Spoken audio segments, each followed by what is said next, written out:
Hello friends, welcome back everyone, welcome to my channel. तो चलिए एक और प्रैक्टिस सेट लगाते हैं। जो हमारी स्टेट पीसीएस के लिए सीरीज चल रही थी इंडियन ज्योग्राफी की, तो लगभग उसमें हमने 1735 क्वेश्चन देख लिए थे यहाँ तक फ्रेंड्स। मतलब जो 15वां टॉपिक था उसमें हमने जनजातियाँ कवर कर ली थी, और इसमें हम देखेंगे भारतीय कृषि फ्रेंड, क्योंकि भारतीय कृषि को हमें इंडियन ज्योग्राफी के अकॉर्डिंग भी पढ़ना पड़ता है और इंडियन इकोनॉमी के अकॉर्डिंग भी पढ़ना पड़ता है। तो इंडियन इकोनॉमी जब मैंने आपको कराई थी तो लगभग 230 प्लस क्वेश्चन थे वहाँ पर। तो इंडियन इकोनॉमी में आप जाके देख सकते हैं, भारतीय कृषि मैंने वहाँ भी डिटेल में पढ़ाया है। एनसीईआरटी का निचोड़ 230 क्वेश्चन है एमसीक्यू फॉर्म में। और अब हम पढ़ेंगे यहाँ पर प्राइमरी सेक्टरी एग्रीकल्चर वगैरह फ्रेंड्स। तो ये जियोग्राफी के अकॉर्डिंग होगा। तो चलिए आज भी हम इसमें लगभग 200 प्लस ही क्वेश्चन देखेंगे। आज हम इसमें मतलब कृषि को कवर कर देंगे। और इससे पहले बता दूं, जैसे हमारी जो इंडियन जियोग्राफी की क्लासेस शुरू हो रही हैं स्टेट पीसीएस के लिए, ये पार्ट नंबर आई थिंक 8वां होगा ठीक है। और इसी ऐसे ही मैंने इंडियन हिस्ट्री का एंसेंट हिस्ट्री के 3 वीडियो अपलोड कर दिए। और क्या कहते हैं, आज एक वीडियो अपलोड हो गया है, इवनिंग में अपलोड कर दिया था मध्यकालीन भारत का। यानी कि हमारे हिस्ट्री के लगभग जो मैंने कहा है आपको 6000 क्वेश्चन कराऊंगा, तो उसमें 4 पार्ट अपलोड हो गए हैं।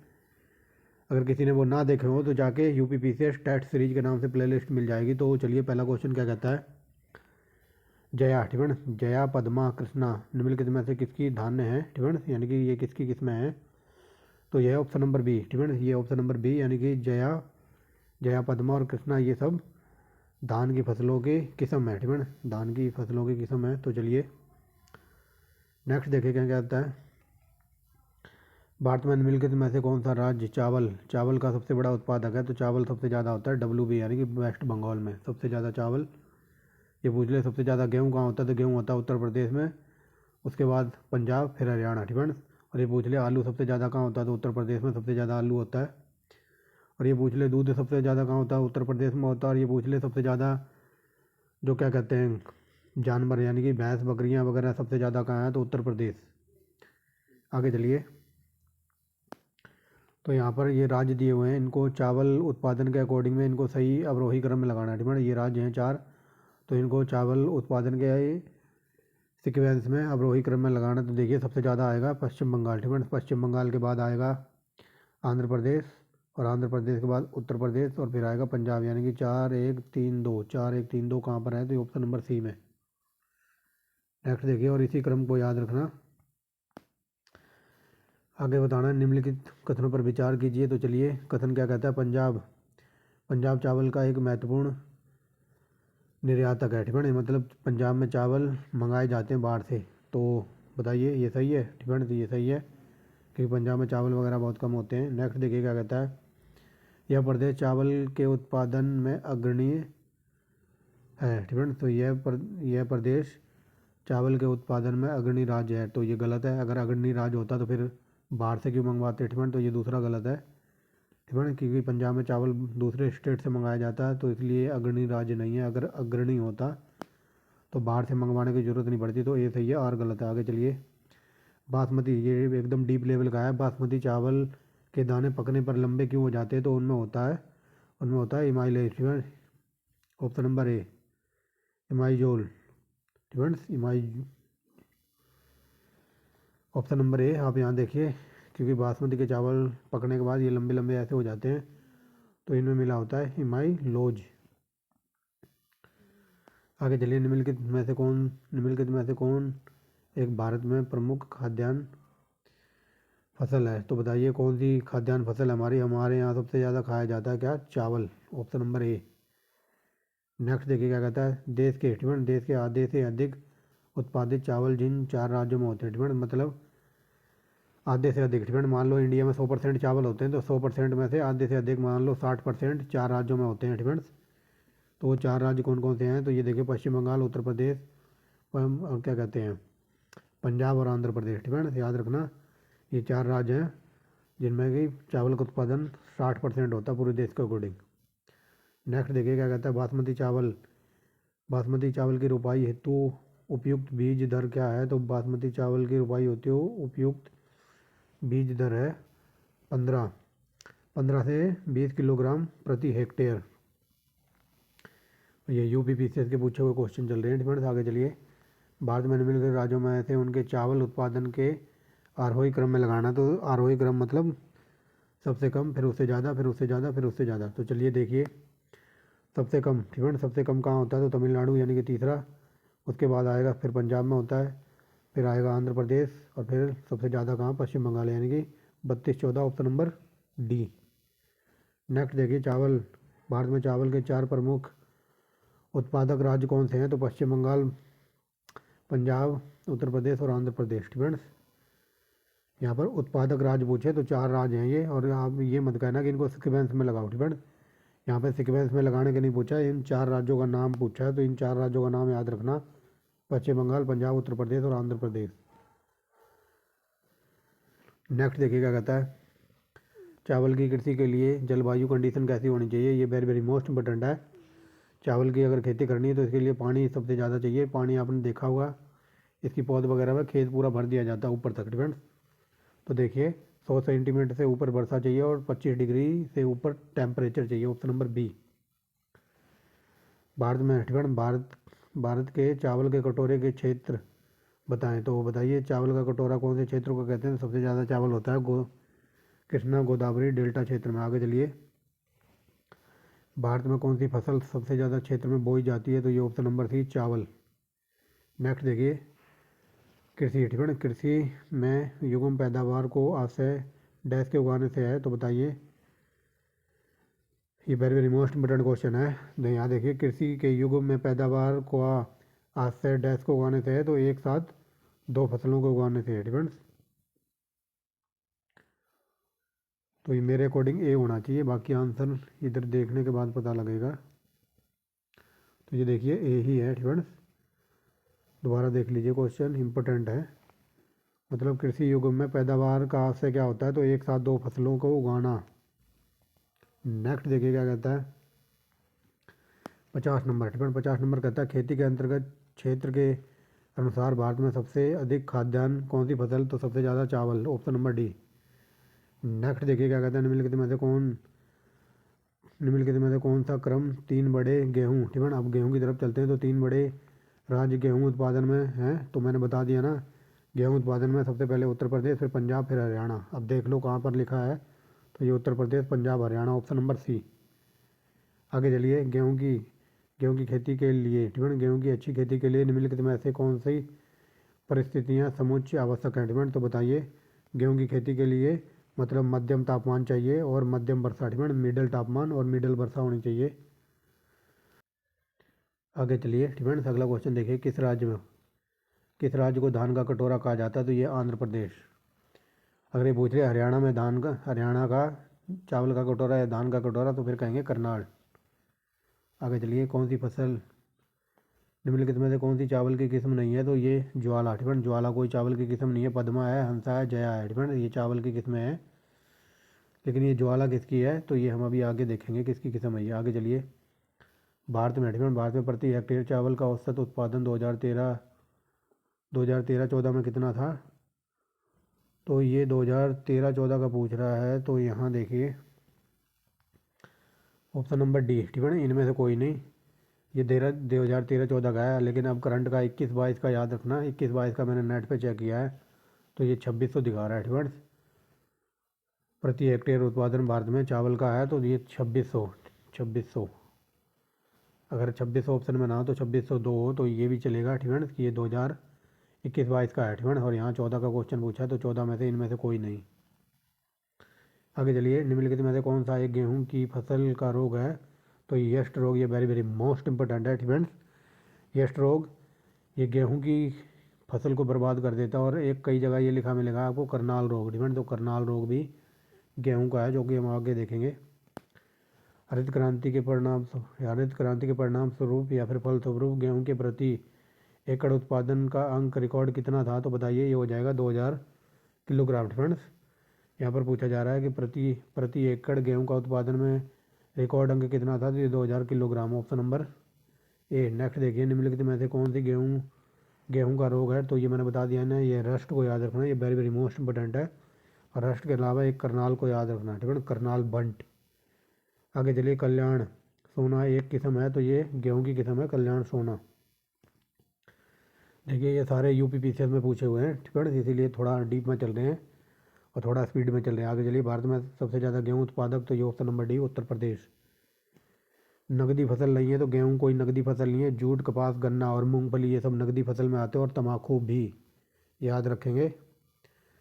आगे चलिए, ठीक है ना, सबसे ज़्यादा गेहूं कहाँ होते हैं, तो ऑप्शन नंबर बी में है उत्तर प्रदेश। आगे चलिए, गेहूं उत्पादक राज्य, तो ये सबसे option number D Uttar Pradesh, ठीक है। ये लॉलीपॉप क्वेश्चन है जो कि शुरू में ही बता दिया। सबसे ज़्यादा गेहूं कहाँ होता है, तो option number B Uttar Pradesh. आगे देखिए, फसलों के आधार पर बेमेल, ठीक है ना, तो बेमेल बताइए, तो ये हो जाएगा ऑप्शन नंबर डी। ये ज्वार, धान और ये मक्का वगैरह ये खरीफ की फसलें हैं, जबकि गेहूँ एक रबी की फसल है।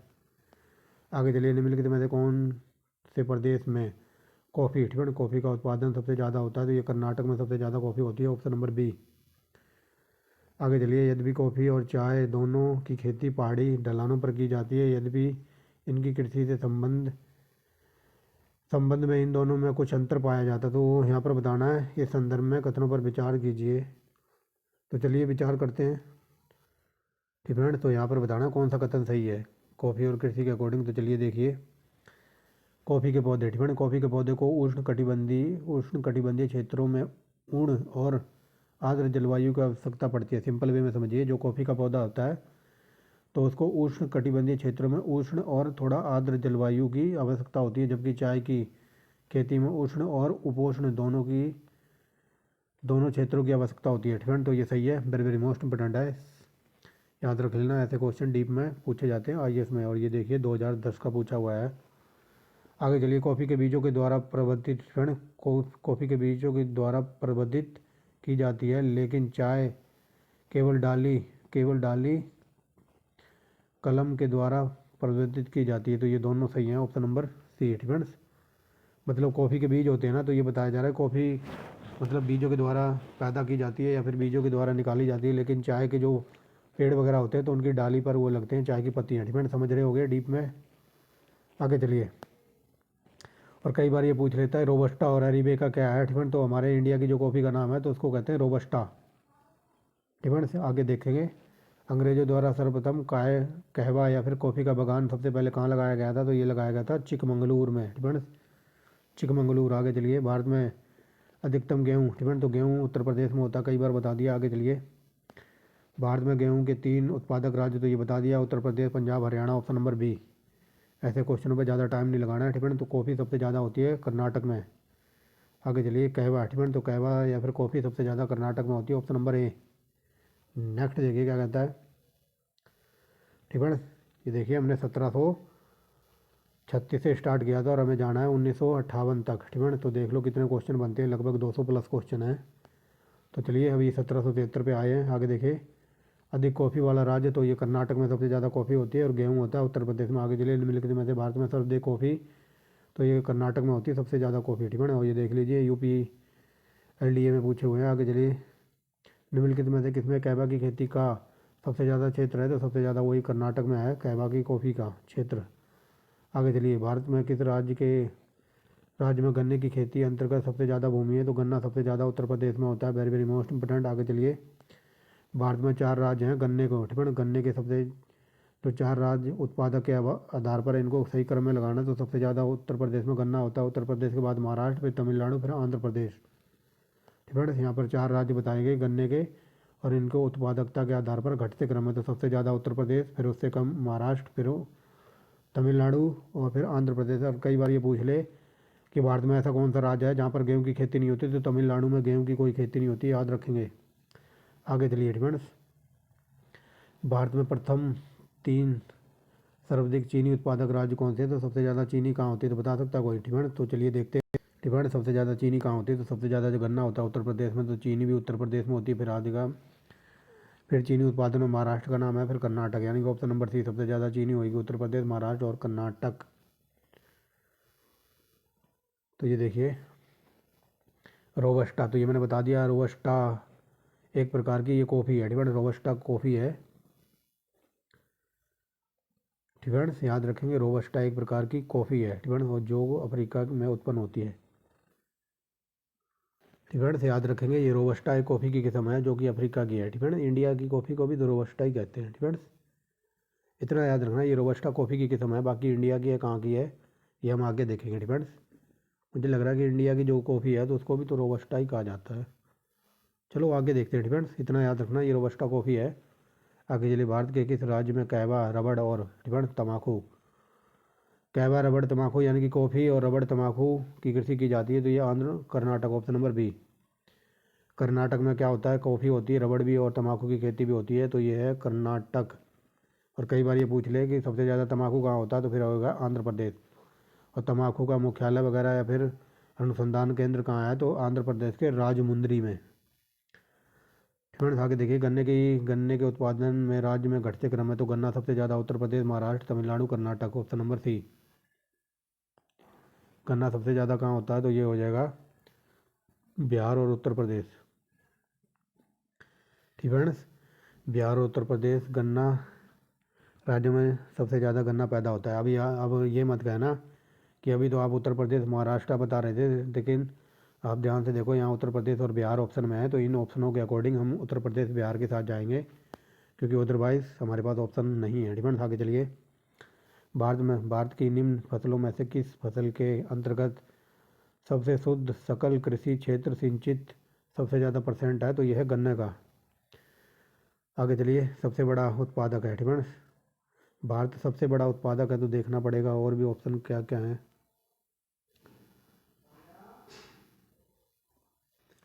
फ्रेंड्स चलिए, तो यहाँ पर पूछा भारत में सबसे ज़्यादा परसेंट किसका है, तो ये हो जाएगा ऑप्शन नंबर ए। और ए में हमारे पास है गन्ना। ठीक, गन्ने का ऑप्शन नंबर ए। देखिए, भारत सबसे बड़ा उत्पादक है, तो A option number A for गन्ना, इसको इंग्लिश में क्या कहते हैं, शुगर केन। ठीक, आगे चलिए,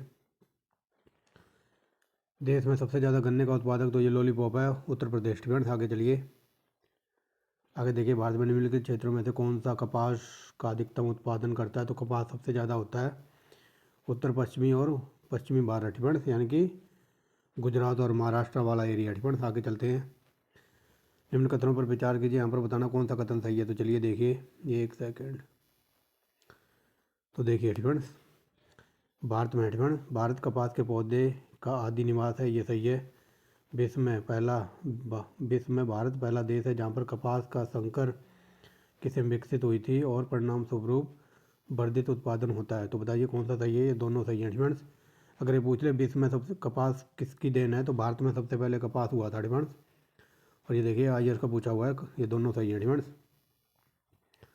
नेक्स्ट देखिए क्या कहता है, बीटी। ठीक, बीटी कपास जैसी अनुवांशिक रूपांतरित फसल की पैदावार के लिए जिस अनुवांशिकी प्रौद्योगिकी अनुमोदन समिति की अनुमति लेनी पड़ी थी, वह अधीनस्थ है। तो किसके अधीनस्थ है वो, तो वह है पर्यावरण और तथा वन मंत्रालय का अधीनस्थ है। ठीक, यानी कि जो बीटी कपास की जो फसल वगैरह अनुवांशिक रूपांतरित फसल पैदावार के लिए जो अनुवांशिकी प्रौद्योगिकी अनुवांशिकी अनुमोदित समिति होती है, तो उसकी अनुमति लेनी पड़ती है, और वो समिति कार्य करती है पर्यावरण और वन मंत्रालय का अधीन। और ये देखिए IAS का पूछा हुआ है। आगे चलिए, पटसन। पटसन सबसे ज़्यादा कहाँ होता है, तो पटसन वही जूट के रेशे की बात हो रही है, तो आई थिंक WB यानी कि वेस्ट बंगाल में है पटसन, ये इधर है West Bengal, option number D में। ठीक है, आगे चलिए, और ये आज भी नंबर 1 है भारत में जूट, तो ये जूट और पटसन पश्चिम बंगाल। ठीक है, जूट कह लो या फिर पटसन कह लो, बात एक ही है। देखा होगा जूट की रस्सी वगैरह, वो ब्राउन कलर की रस्सी होती है। ठीक है, उसी को जूट कहते हैं, पटसन।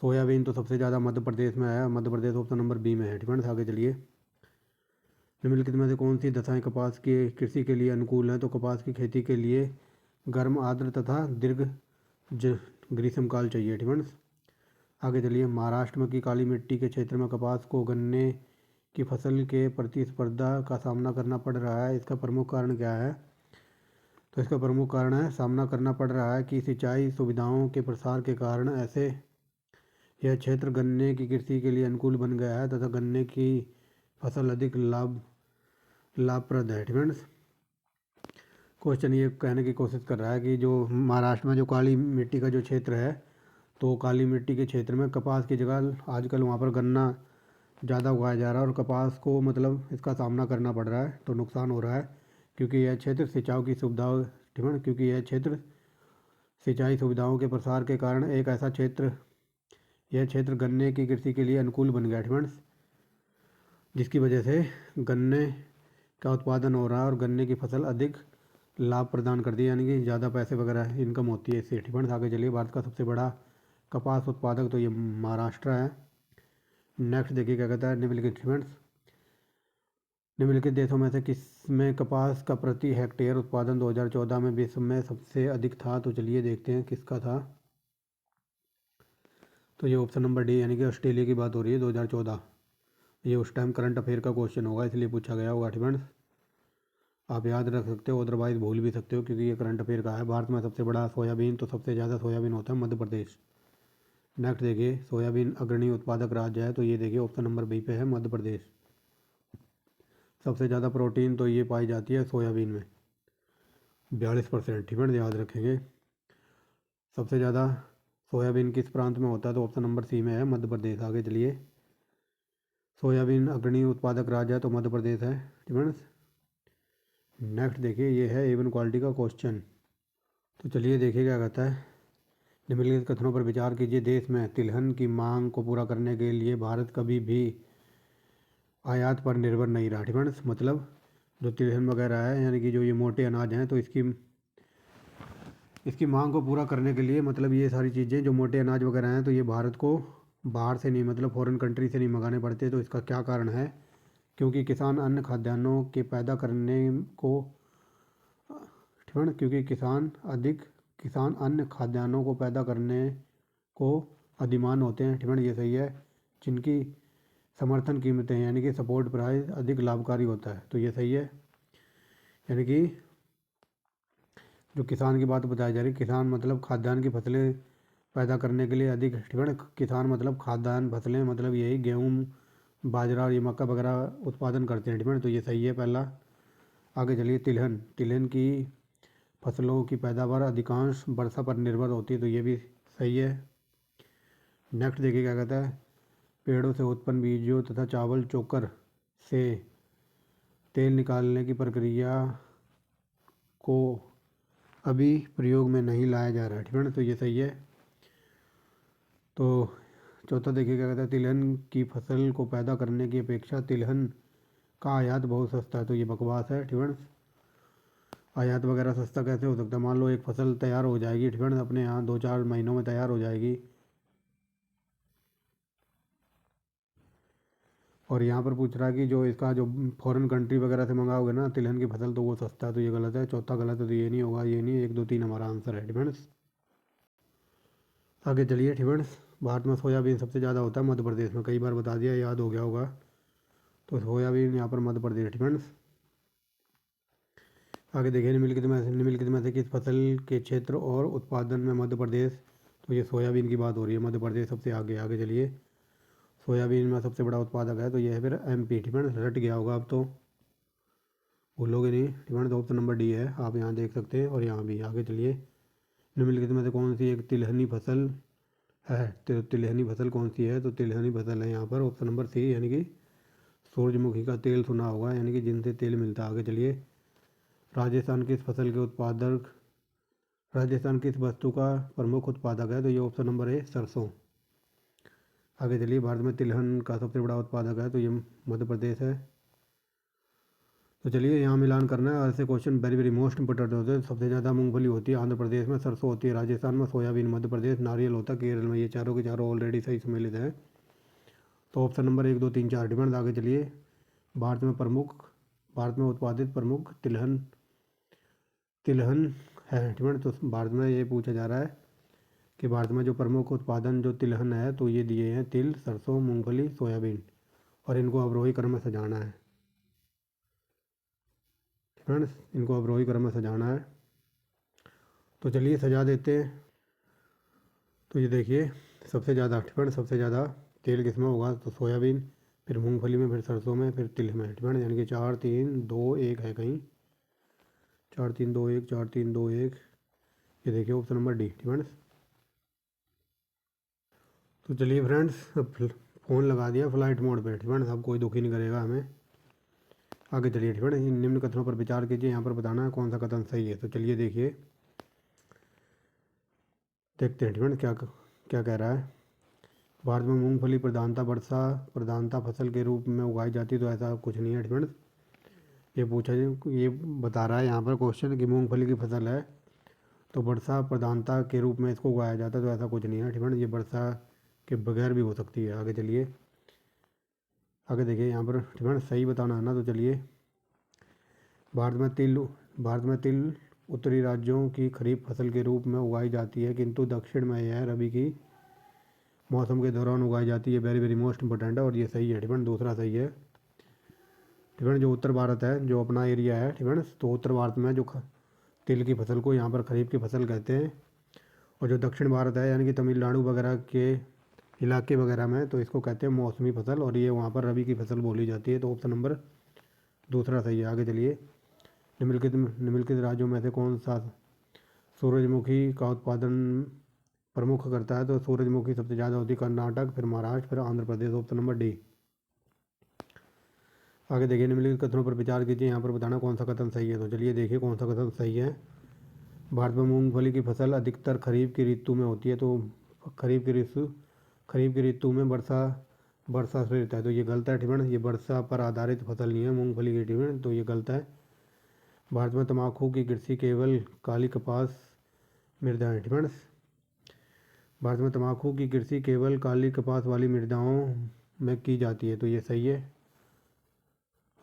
एक सेकंड रुको ठिमण। अब देखिए यहाँ पर ये पूछ रहा है कौन सा कथन सही है, तो पहला सही है ठिमण, क्योंकि यहाँ पर ये कह रहा है कि भारत में जो मूंगफली की फसल है अधिकतर खरीफ की फसलें बोई जाती हैं, खरीफ की ऋतु जो चलती है उसी के टाइम बोई जाती हैं, तो ये सही है ठिमण। यानी कि खरीफ की फसलें बोई जाती है ना जून जुलाई में ठिमण, उस टाइम वर्षा ऋतु वगैरह सावन वगैरह आया होता है ठिमण, तो ये सही है। और यहाँ पर देखिए तंबाकू की फसल केवल, इस केवल वर्ड पे ध्यान दीजिए, केवल काली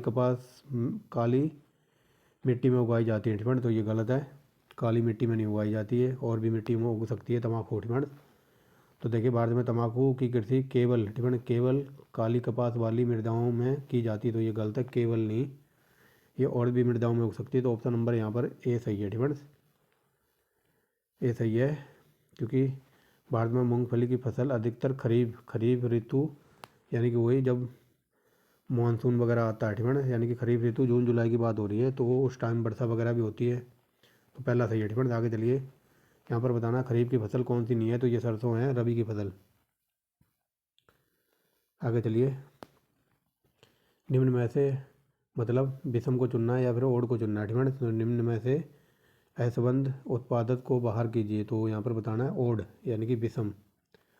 तो चलिए, मूंगफली की फसल होती है, तिल की फसल होती है, सरसों की फसल होती है, लेकिन अरंडी का होता है तेल डिपेंड्स, इसकी कोई पैदावार नहीं होती, फसल नहीं होती। आगे चलिए, समानांतर फसल का एक उदाहरण कौन सा है? तो ये ऑप्शन नंबर है गेहूँ और सरसों डिपेंड, इनको पैरेलल फसल भी कहते हैं। आगे चलिए, निम्नलिखित में से नकदी फसल नहीं है, तो नकदी फसल मैंने बताई थी ना कौन सी नहीं है, तो ये ज्वार कोई नकदी फसल नहीं है, ज्वार ऑप्शन नंबर सी। और इसको देखना, गन्ना, जूट, मूंगफली, कपास और तंबाकू ये सब नकदी फसलें हैं। आगे चलिए, भारत का एकमात्र राज्य जो केसर का उत्पादन करता है, तो ये होता है JNK यानी कि जम्मू कश्मीर। नेक्स्ट देखिए, केसर का सबसे बड़ा उत्पादक है, तो JNK कहाँ पर है? तो ये ऑप्शन नंबर बी में है फ्रेंड्स, केसर, तो ये देख लीजिए कश्मीर में होता है।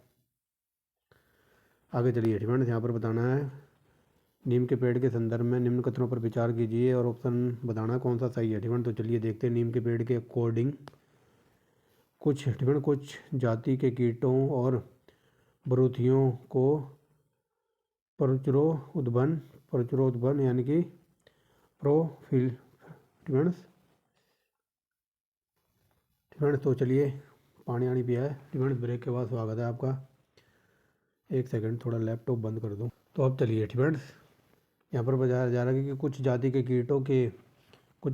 कीटों और बरूथियों के प्रचुरोद्भन के नियंत्रण को करने के लिए नीम के तेल को कीटनाशक के रूप में प्रयोग किया जाता है फ्रेंड्स। सिंपल वे में समझिए, मतलब कुछ प्रकार के जो कीट पतंगे होते हैं ना, तो इनको खेतों में मारने के लिए, या फिर जो आसपास कीट पतंगे वगैरह उड़ते रहते हैं, तो इनको मारने के लिए जो नीम का तेल होता है, तो इसको कीटनाशक के रूप में प्रयोग किया जाता है फ्रेंड्स। ये क्वेश्चन पहला स्टेटमेंट कहने की कोशिश कर रहा है। दूसरा देखिए,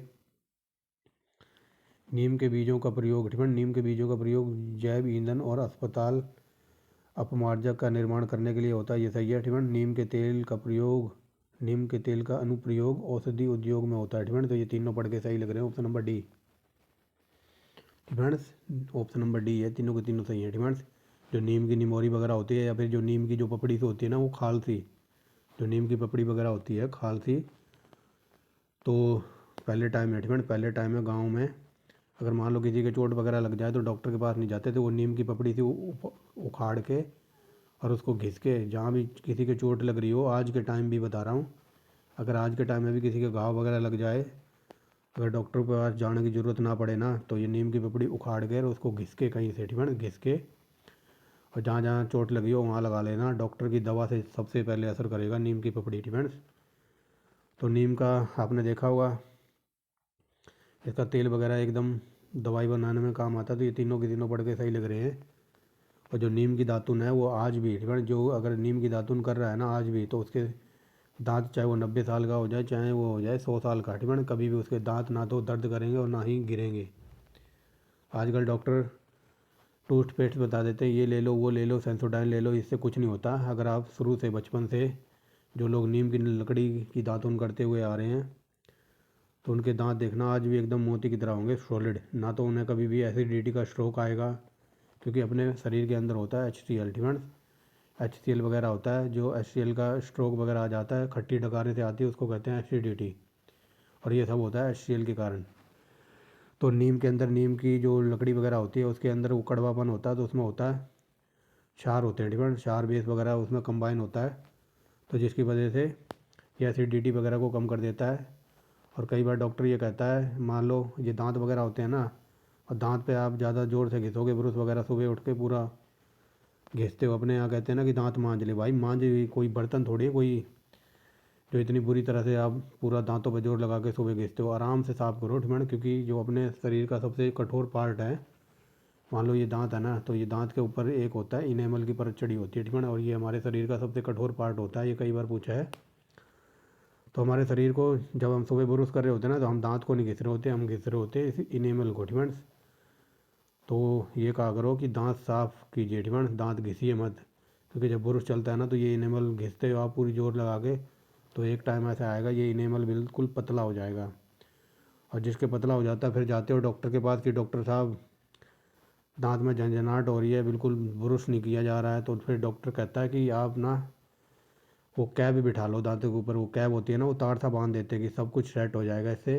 अगर ये एक बार इनेमल घिस गया ना, फिर चाहे कितनी भी तपस्या कर लेना, चाहे कितने डॉक्टर बदल लेना, कितने टूथपेस्ट बदल लेना, कुछ नहीं होने वाला उससे तो इसी वजह से जो सिंपल है, अगर दांत नीम की लकड़ी करोगे ना, तो कभी भी ज़िंदगी में दांत ख़राब नहीं होंगे, ना ही कभी में दांत वगैरह का दर्द वगैरह होगा तो आई होप मैं थोड़ा साइंस की तरफ चला गया था। आगे चलिए।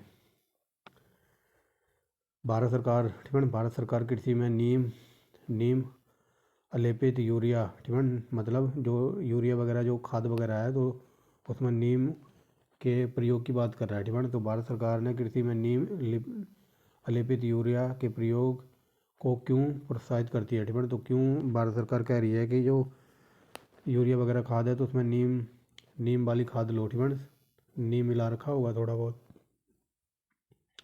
तो यहाँ पर बताना तो कौन सा कथन सही है, तो देखिए ऑप्शन नंबर ए, नीम लेप मृदा में यूरिया के घुलने की दर को धीमा कर देते हैं जो नीम लेप वगैरह जो खाद में मिला रखा होगा, तो मृदा में यूरिया को घुलने की प्रोसीजर को थोड़ा धीमा कर देते हैं। और ये देखिए IAS का पूछा हुआ है 2016 में। आगे चलिए।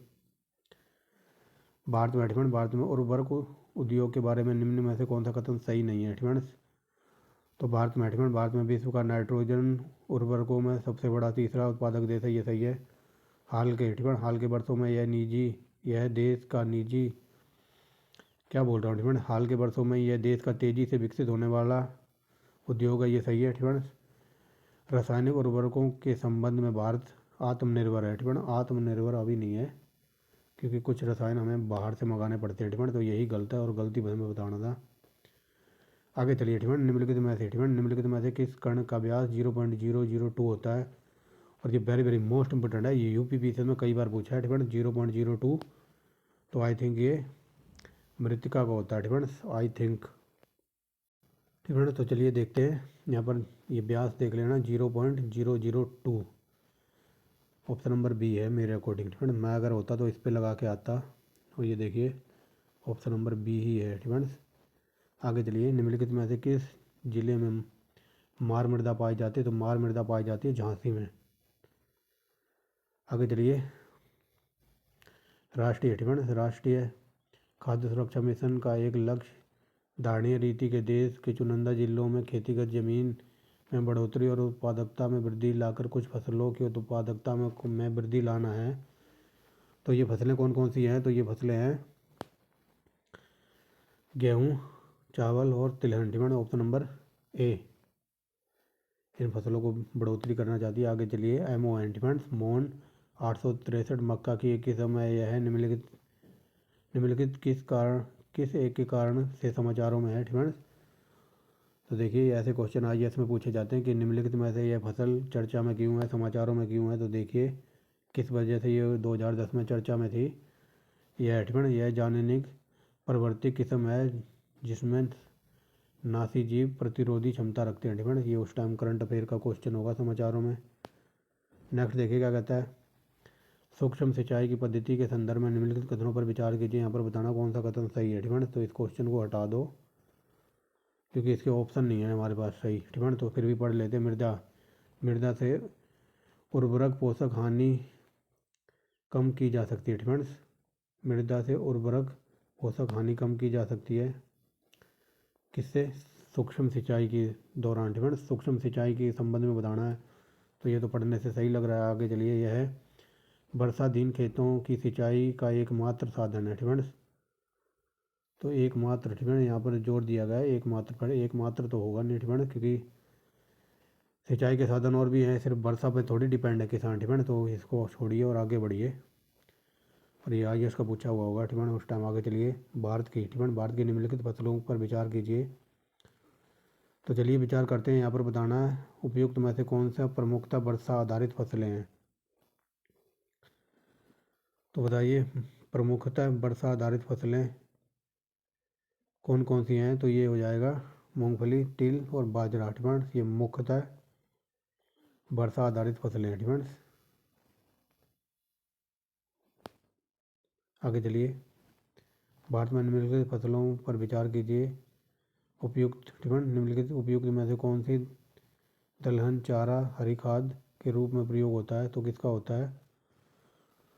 तो ये होता है लोबिया और मूंग का। ठीक है, लोबिया और मूंग का दलहन चारा और हरी खाद के रूप में भी प्रयोग होता है।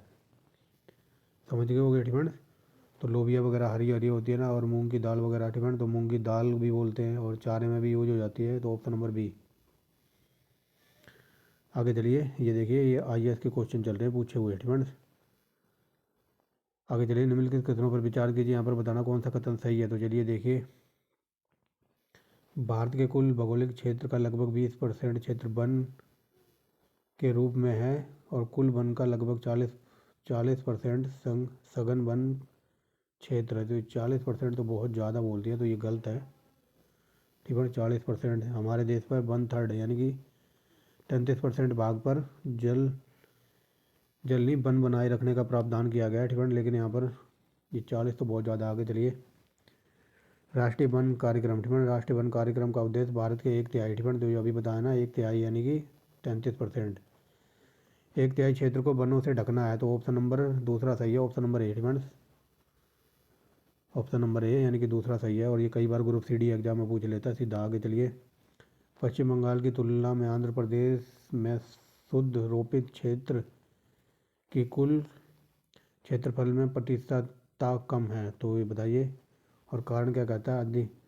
अधिकांश आंध्र प्रदेश की मृदा मखरल्ला यानी कि लेटराइट प्रकार की है। ठीक है, जो आंध्र प्रदेश में अधिकांश मृदा है तो वो लेटराइट प्रकार की है। तो बताइए यहाँ पर कौन सा सही है। ठीक है, तो बताइए यहाँ पर कौन सा सही है। ये दोनों ही सही हैं। ठीक है, दोनों सही हैं और यहाँ पर स्पष्टीकरण भी हो रहा है। इसको याद रखना। बंगाल की तुलना में आंध्र प्रदेश में शुद्ध रोपित क्षेत्र की कुल क्षेत्रफल प्रतिशतता में कम है, ठीक है, ये सही है। और ये अधिकांश जो लेटराइट मृदा है वो आंध्र प्रदेश में है, तो ऑप्शन नंबर बी। आगे देखिए, तो ये देखिए ऑप्शन नंबर सी, सी है ना, तो मैंने बी कैसे बोल दिया, ठीक है, तो ये बी गलत है, बी बोल दिया, उसके लिए एक्सट्रीमली सॉरी, ठीक है। यहाँ पर है सी, तो सी में देखिए ये सही है, लेकिन किंतु आर गलत है, ठीक है, आर गलत है, तो ये सही है, तो देख लेते हैं।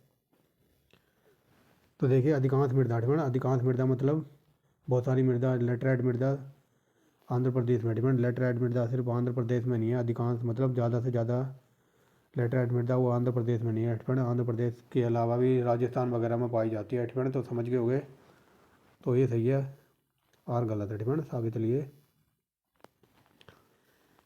भारत में, ठीक है, भारत में नीचे दिए गए खाद्यान्नों का उनके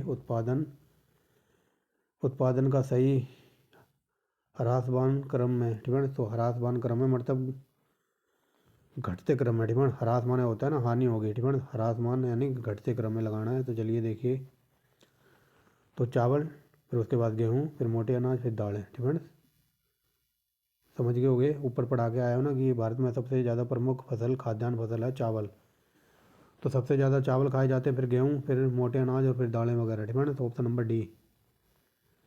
आगे चलिए, निम्नलिखित कथनों पर विचार कीजिए, यहाँ पर बताना कौन सा कथन सही है। तो चलिए देखिए, चिकमंगलूर शर्करा उत्पादन के लिए कुख्यात है, ठीक है, तो ये गलत है, चिकमंगलूर यानी कि चीनी उत्पादन के लिए चिकमंगलूर का नाम नहीं आएगा, चीनी उत्पादन सबसे ज़्यादा होता है, शर्करा यानी कि चीनी की बात हो रही है, तो उत्तर प्रदेश महाराष्ट्र आएगा, ठीक है, चिकमंगलूर नहीं आएगा। आगे चलिए, मांड्या कॉफ़ी क्षेत्र के लिए प्रमुख, मांड्या कॉफ़ी उत्पादन के रूप में विख्यात है या फिर प्रख्यात है या फिर सुविख्यात है, तो ये गलत है दोनों, कॉफ़ी उत्पादन के लिए कर्नाटक की तरफ जाएंगे, ठीक है, ना कि मांड्या। आगे चलिए, विगत के दशकों में भारत में किस एक निम्नलिखित फसल के लिए उपयुक्त कुल कृषि भूमि लगभग एक जैसी बनी रही है, तो यह हो जाएगा चावल। आगे चलिए, व्यापक फसल बीमा योजना के स्थान पर राष्ट्रीय कृषि बीमा योजना कब लागू की गई थी, तो ये वेरी वेरी मोस्ट इंपॉर्टेंट है, ये 1999 की है। आगे चलिए, भारतीय कृषि के संदर्भ में निम्न कथनों में से कौन सा कथन सही है, तो चलिए देखते हैं। तो देखिए, पहला क्या कहता है, पिछले 2 दशकों में राष्ट्रीय स्तर में खेती किए जाने वाले कुल क्षेत्रों में दालों का भाग दुगना हो गया, ठीक है, दालों का भाग दुगना नहीं हो गया, अगर दालें दुगनी हो जाती तो इतनी महंगाई थोड़ी होती, तो ये गलत है, ठीक है, दालें वगैरह बिल्कुल हमारे देश में नाम मात्र जगहों पर होती हैं, कुछ गिने चुने राज्यों में, ठीक है, तो पहला गलत है। दूसरा देखिए, भारत में, ठीक है, भारत में दालों की खेती के अंतर्गत आने वाला लगभग 90% क्षेत्र वर्षा द्वारा पोषित है, ठीक है, तो ये सही है। आगे चलिए, विश्व के कुल क्षेत्र में होने वाली चावल की खेती का लगभग 15% भाग भारत में, ठीक है, तो ये गलत है, 15% ज़्यादा है। आगे चलिए, भारत में होने वाली खेती के कुल क्षेत्रों का लगभग 34% क्षेत्र पर चावल की खेती होती है, ठीक है, तो 34% इंडिया के अकॉर्डिंग बहुत ज़्यादा है, ठीक है। आगे चलिए, तो हमारा यहाँ पर सही बताना, तो ऑप्शन नंबर बी हो जाएगा।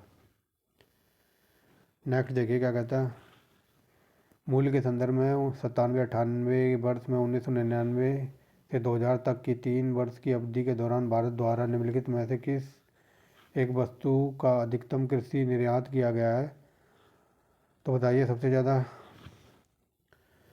क्या निर्यात किया गया है, ठीक है, तो बताइए यहाँ पर क्या आंसर हो जाएगा, ठीक है, तो एक सेकेंड, ठीक है, यहाँ पर बताना है कि भारत के दौरान निम्नलिखित में से किस एक वस्तु का अधिकतम कृषि निर्यात किया गया है, ठीक है, तो यहाँ पर समुद्र उत्पाद, ठीक है, समुद्र उत्पाद का अधिकतम कृषि निर्यात किया गया है फॉरेन कंट्री में, ठीक है, ऐसे याद रखना। आगे चलिए, निम्न कथनों पर विचार कीजिए, यहाँ पर बताना है कौन सा कथन सही है। तो चलिए देखिए क्या कहता है, फल उत्पादन में भारत प्रथम नंबर पर है, ठीक है, प्रथम नहीं है, ये दूसरे पे है, प्रथम पे है चमगादड़ चाइना। आगे चलिए, तंबाकू के निर्यात में, ठीक है, तंबाकू के निर्यात में भारत का विश्व में द्वितीय स्थान है, ठीक है, ये द्वितीय नहीं, ये तीसरा है, ठीक है। सबसे ज़्यादा तम्बाकू होती है चाइना में, दूसरे पे अमेरिका और तीसरे नंबर पर आता है भारत। ठीक है, यहाँ पर लिखा है द्वितीय स्थान, तो ये ठीक है। एक सेकंड रुको। ठीक है, तो चलिए, तो यहाँ पर बताना तो कौन सा सही है। तो उपयुक्त ऑप्शन नंबर डी बता रहा है, उपयुक्त में से कोई नहीं। ठीक है, क्योंकि ये दोनों गलत है। आगे चलते हैं। ठीक है, निम्न कथनों पर विचार कीजिए। तो चलिए देखिए, निम्न कथनों पर विचार कीजिए, तो यहाँ पर बताना है, सही बताना ही होगा। ठीक है, यहाँ पर आगे कुछ नहीं लिखा, तो चलिए विचार करते हैं और देखते हैं क्या कह रहा है। चीनी। ठीक है, चीनी उत्पादन में सीरा का एक, ठीक है, तो अब देखिए, चीनी उत्पादन में सीरा एक उत्पादक है। ठीक है, तो ये सही है। चीनी कारखानों में चीनी मिलों से निकली गई खोई भाप बनाने के लिए बॉयलरों में ईंधन के रूप में प्रयोग की जाती है। ये सही है। तीसरा देखिए, कच्ची सामग्री के रूप में केवल गन्ने से ही चीनी का उत्पादन होता है। तो केवल वर्ड पर ज़्यादा जोर दिया गया है और 90% ये केवल वर्ड दुखदाई है, क्वेश्चन गलत करवा देता है। तो तीसरा गलत है, तो तीसरा गलत है, तो ये नहीं होगा और ये नहीं होगा और ऑप्शन नंबर ए नहीं होगा, तो ऑप्शन नंबर बी हमारा आंसर है। फ्रेंड्स, तो अब समझिए ये गलत है। ठीक है, तो ऑप्शन नंबर बी अपना आंसर है। अब चलते हैं यहाँ पर। ठीक है, तो जो गन्ना होता है ना, गन्ने को आप चूस कर, जो वो खोई वगैरह होती है ना, जिसको चूस कर आप बाहर फेंक देते हो, तो उसको यहाँ पर बोला जा रहा है खोई। ठीक है, और वो आप चूस कर गन्ने को बाहर फेंक देते हो मुँह से निकाल के, तो हो जाती है खोई। और खोई का प्रयोग बॉयलरों में ईंधन के रूप में किया जाता है। ठीक है, सिंपल वे में समझिए, ये सही है। और जो चीनी उत्पादन में सोरा का भी सीरा, ठीक है, सीरा का भी प्रयोग वगैरह होता है, मतलब जो ये खोई वगैरह होती हैं, ठीक है, तो इनमें सीरा वगैरह निकलता है, थोड़ा बहुत निकाल कर इनको मशीनों में डाल के, तो ये दोनों सही हैं। Option number B. आगे चलिए, यहाँ पर देखें, एक तरफ सूची दी गई है और एक तरफ फसलें और भौगोलिक कंडीशन बतानी है। तो चलिए देखते हैं। ठीक है, तो देखिए, जौ की फसल। ठीक है, तो जौ की फसल के लिए कैसी जलवायु वगैरह होनी चाहिए। ठीक है, जौ और गेहूँ वगैरह उगाते हैं, तो हल्की हल्की जलवायु ठंडी होनी चाहिए। ठीक है, ठंड के टाइम पे गेहूँ होता है ना, तो ऐसे आप समझ जाओ। तो देखिए, इधर चलते हैं। तो ये देखिए, ठंडी जलवायु। ठीक है, ठंडी कहाँ लिखा है, तृप्त ज्वार। ठीक है, तो ये ठंडी यहाँ पर है, यानी कि पहले का दूसरा। ठीक है, दूसरा देखिए क्या कहता है, चावल के लिए। ठीक है, चावल के लिए मैंने बताया था ना, सबसे ज़्यादा मतलब पानी चाहिए और सबसे ज़्यादा जलवायु भी चाहिए। तो चलिए देखिए, तो देखिए, यानी कि पहले का दूसरा और दूसरा है चावल। तो चावल के लिए क्या चाहिए, चावल के लिए चाहिए तृप्त और नम जलवायु और तथा उपजाऊ मृदा। तो ये चावल के लिए है, यानी कि 4। आगे चलिए, मिलेट्स, यानी कि बाजरे के लिए कैसी कंडीशन होनी चाहिए। तो बाजरे के लिए होनी चाहिए, 1 नंबर पे आइए, तो बाजरे के लिए होना चाहिए तृप्त और शुष्क जलवायु और अल्पायु मृदा। ठीक है, तो ये हो जाएगा 2, 4, 1 और ये लास्ट है चाय। तो चाय के लिए कैसी चाहिए, तो चाय के लिए कंडीशन होनी चाहिए गर्म और नम जलवायु तथा उच्च तुंगता। ठीक है, समझ गए होगे। तो ये हो जाएगा ऑप्शन नंबर बी। नेक्स्ट देखिए क्या कहता है। तो चलिए यहाँ पर मिलान करना है। तो देखिए, कपास सबसे ज़्यादा होता है कहाँ पर, वैसे तो महाराष्ट्र में होता है, महाराष्ट्र ऑप्शन में नहीं है, तो गुजरात। आगे चलिए, चना सबसे ज़्यादा कहाँ होता है, तो ये होता है मध्य प्रदेश में, काली मिर्च केरल में और अनानास पश्चिम बंगाल। डिपेंड, यानी कि ऑप्शन नंबर बी। समझ गए होगा, दोबारा देख लीजिए। कपास सबसे ज़्यादा गुजरात में, कई बार पूछा है। चना सबसे ज़्यादा होता है मध्य प्रदेश, काली मिर्च को लेने आए थे झंडूबाम पुर्तगाली केरल पे। डिपेंड, और अनानास होता है पश्चिम बंगाल। और ये आइए उसका पूछा हुआ है। आगे देखिए, यहाँ पर भी मिलान करना है। ठीक है, तो कपास, यहाँ पर टेम्परेचर वगैरह दिया हुआ है, किसको कितनी ज़रूरत होती है। तो चलिए देखिए, तो कपास की कृषि के लिए जो वर्षा चाहिए, यानी कि पानी चाहिए, तो 500 से 1000 मिलीमीटर में चाहिए और टेम्परेचर होने चाहिए 18 से 22 डिग्री के बीच, यानी कि 4। और फ्लैक्स। ठीक है, तो फ्लैक्स के लिए क्या चाहिए होता है, तो फ्लैक्स के लिए चाहिए होता है कितना, तो ये 600 से 800 मिलीमीटर वर्षा चाहिए और 5 से 18 डिग्री का टेम्परेचर चाहिए, यानी कि तीसरा। चुकंदर। ठीक है, तो चुकंदर के लिए कितना चुकंदर के लिए पानी चाहिए, तो 500 से 600 मिलीमीटर और वर्षा चाहिए, टेम्परेचर होनी चाहिए 18 से 22 डिग्री, यानी कि 5। और पटसन, पाटसन के लिए क्या चाहिए, तो पटसन के लिए चाहिए, देखिए अब दिखाई देगा, पटसन के लिए चाहिए 15 से 2000 मिलीमीटर वर्षा और टेम्परेचर 25 से 35 डिग्री, ठीक है ना। ये आई इसका पूछा है एकदम डीप लेवल में, तो देखिए ये हो जाएगा 4 3 5 2, ठीक है ना, 4 3 5 2, ऑप्शन नंबर डी। निम्न कथनों पर विचार कीजिए, यहाँ पर बताना कौन सा कथन सही है। तो चलिए देखिए, भारत में ज्वार के अंतर्गत सर्वाधिक एकड़ क्षेत्र महाराष्ट्र में है, ठीक है ना। तो बताइए महाराष्ट्र में सबसे ज़्यादा ज्वार होती है क्या। दूसरा देखिए, भारत में मूंगफली का सबसे बड़ा उत्पादक राज्य कौन सा है, तो ये गुजरात है, ये सही है, ठीक है। भारत में कृषि के अर्थ, ठीक है ना, कृषि व्यर्थ यानी कि कृषि के लिए व्यर्थ भूमि का बृहत्तम क्षेत्र राजस्थान में है, ठीक है ना। तो बताइए सही है ये। आगे चलिए, भारत में मक्का की अधिकतम प्रति हेक्टेयर पैदावार आंध्र प्रदेश में होती है। तो मुझे लग रहा है दूसरा और चौथा सही होना चाहिए, ठीक है ना, फिर भी देखते हैं क्या। तो चलिए देखते हैं, ठीक है। यहाँ पर बताना था कौन सा कथन सही है। तो भारत में ज्वार के अंतर्गत सबसे ज़्यादा क्षेत्र महाराष्ट्र में, ठीक है ना, पहला सही है। और दूसरा देखिए, गुजरात में मूंगफली का सबसे बड़ा उत्पादक राज्य है, ठीक है ना। तो देखते हैं क्या आंसर है, ठीक है ना। तो ये देखिए ए और सी, यानी कि पहला और तीसरा।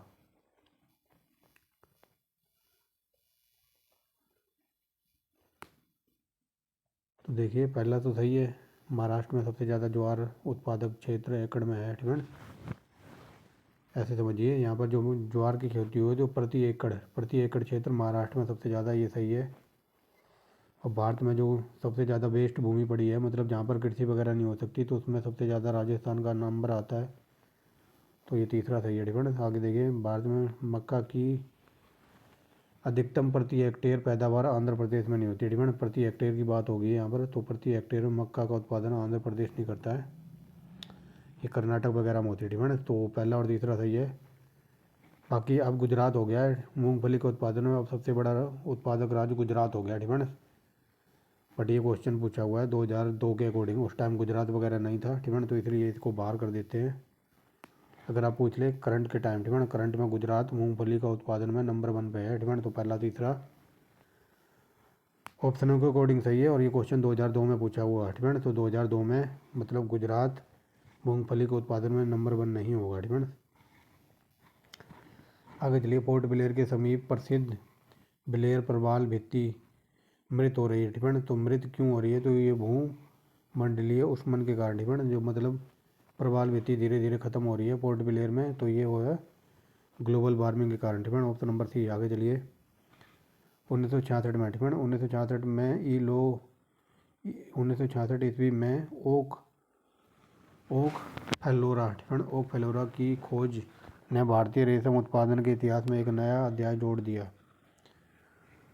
निम्नलिखित में से कौन सा एक ओक टसर उत्पादन अग्रणी राज्य है। तो ओक टसर यानी कि ओक नाम की जो टसर या रेशम होती है, तो ये मणिपुर में होती है, ठीक है ना। 4 किस्म की टसर होती है, ठीक है ना, 4 किस्म की रेशम होती है, और अपने इंडिया के अंदर ये चारों की चारों किस्म मिल जाएंगी, ठीक है ना, जिनमें से कि एक ओक टसर है, ठीक है ना। तो ये अपने इंडिया के अंदर ये चारों टसर होती हैं। आगे चलिए, यहाँ पर बताना कौन सा कथन सही है। तो देखिए, विश्व में भारत एकमात्र, ठीक है ना, यहीं से पकड़िए, एकमात्र बोल रहा है, ठीक है ना, तो आप समझ गए होंगे, लेकिन फिर भी देखते हैं, ठीक है ना। भारत विश्व में एकमात्र देश है जो रेशम के सभी, ठीक है ना, अभी मैंने बताया ना कि भारत के अंदर 4 रेशम के अंदर ये 4 किस्म होती हैं, ठीक है ना, अब 5 हो गई हैं क्या। तो देखिए, भारत विश्व में एकमात्र देश है जो रेशम के ज्ञात सभी 5 प्रवाह क्या है, ये व्यापारिक प्रकार उत्पन्न करना है, ठीक है ना। तो रेशम की 4 किस्में बता दी, ये पहले मुझे 4 पता थी, लेकिन यहाँ पर लिखा है 5, ठीक है। तो ये अपने इंडिया के अंदर जो 5 प्रकार की रेशम होती है या फिर टसर होती है, तो ये अपने इंडिया के अंदर ये 5 प्रकार की होती हैं, ठीक है ना, ये सही है। भारत विश्व में चीनी का सबसे बड़ा उत्पादक है, तो चीनी नहीं है, ठीक है ना, चीनी के उत्पादन में ये चाइना वाले नंबर 1 है, ठीक है ना। तो इसको याद रखना, मेरे को 4 पता थी तो इसलिए मैंने 4 बोल दिया, बट अब 5 भी प्रकार की कोई आगे होगी, ठीक है। तो याद रखना 5 प्रकार की, जो कई जगह ये रेशम नहीं होगा लिखा, कई जगह ये लिखा मिलेगा टसर, ठीक है, टसर। तो ये टसर बोले या रेशम बोले तो बात एक ही है। तो अपने इंडिया के अंदर मतलब अपने इंडिया में 5 प्रकार की रेशम होती है, या फिर बोल लो टसर। तो ये अपने इंडिया के अंदर 5 प्रकार की होती है, इसको याद रखना। ये कई बार यूपीपीसीएस में पूछ लिया जाता है। तो ये सही है पहला। दूसरा गलत है, चीनी उत्पादन में चीनी वाले ही नंबर बने, यानी कि चाइना। ठीक है, तो ये ऑप्शन नंबर बी यानी कि पहला सही है। ठीक है, और ये IAS का पूछा हुआ है। आगे चलिए। ठीक है, इनको पढ़ने में इसीलिए थोड़ा टाइम लग रहा है क्योंकि ये बहुत ही डीप लेवल के। आगे चलिए। निम्नलिखित राज्यों में से किस राज्य में ऐसी उपर्युक्त ठीक है ऐसी उपर्युक्त जलवायु विशेषज्ञ स्थितियाँ उपलब्ध हैं जिसमें न्यूनतम लागत से ऑर्किड की विविध किस्मों की खेती हो सकती है। ये ऑर्किड एक फूल होता है। ठीक है, इसको याद रखना। अगर कहीं पर पूछ ले कि ये ऑर्किड क्या है, तो ये एक फूल है। ठीक है, आगे चलिए। खेती हो सकती है और वह इस क्षेत्र में निर्यात उन्मुख उद्योग विकसित कर रहा है। तो ऐसा ये ऑर्किड नाम के फूल ये पूछने की कोशिश कर रहा है ये कौन से राज्य में होते हैं। ठीक है, तो देखिए कौन से राज्य में होते हैं। एक सेकंड। तो ये ऑप्शन नंबर ए है। ठीक है, आंध्र प्रदेश में होता है ये ऑर्किड नाम का फूल। ठीक है, फूलों की खेती होती है आंध्र प्रदेश में, ऑर्किड फूलों की। आगे चलिए। राज्य और उनकी महत्वपूर्ण फसलें। ठीक है, तो एक तरफ राज्य और एक तरफ उनकी फसलें। तो चलिए देखते हैं। यहाँ पर बताना है सही उत्तर का चयन करना। तो चलिए देखिए। केरल। ठीक है, तो केरल किसके उत्पादन में है? केरल में होता है टेपो योगा। ठीक है, टेपो योगा केरल की है। और कपास आंध्र प्रदेश की। ये सही है। और बताइए। एक सेकंड रुको।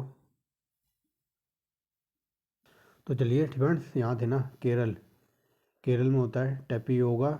महाराष्ट्र में कपास होता है। पश्चिम बंगाल में पटसन होता है, बता दिया है। गुजरात में मूंगफली। तो मेरे अकॉर्डिंग 1 2 3 4। ठीक है, ये चारों के चारों याद रखना, ये सही के सही है। ठीक है, बट यहाँ आंसर है इन ऑप्शनों के अकॉर्डिंग ऑप्शन नंबर सी। ठीक है, यानी कि दूसरा इन्होंने नहीं लिया। तो महाराष्ट्र में कपास होती तो है। ठीक है, काली मिट्टी की खेती वगैरह। ठीक है, काली मिट्टी कपास के लिए उपयुक्त मानी जाती है। तो याद रखना ये चारों के चारों सही है। ठीक है, मेरे अकॉर्डिंग।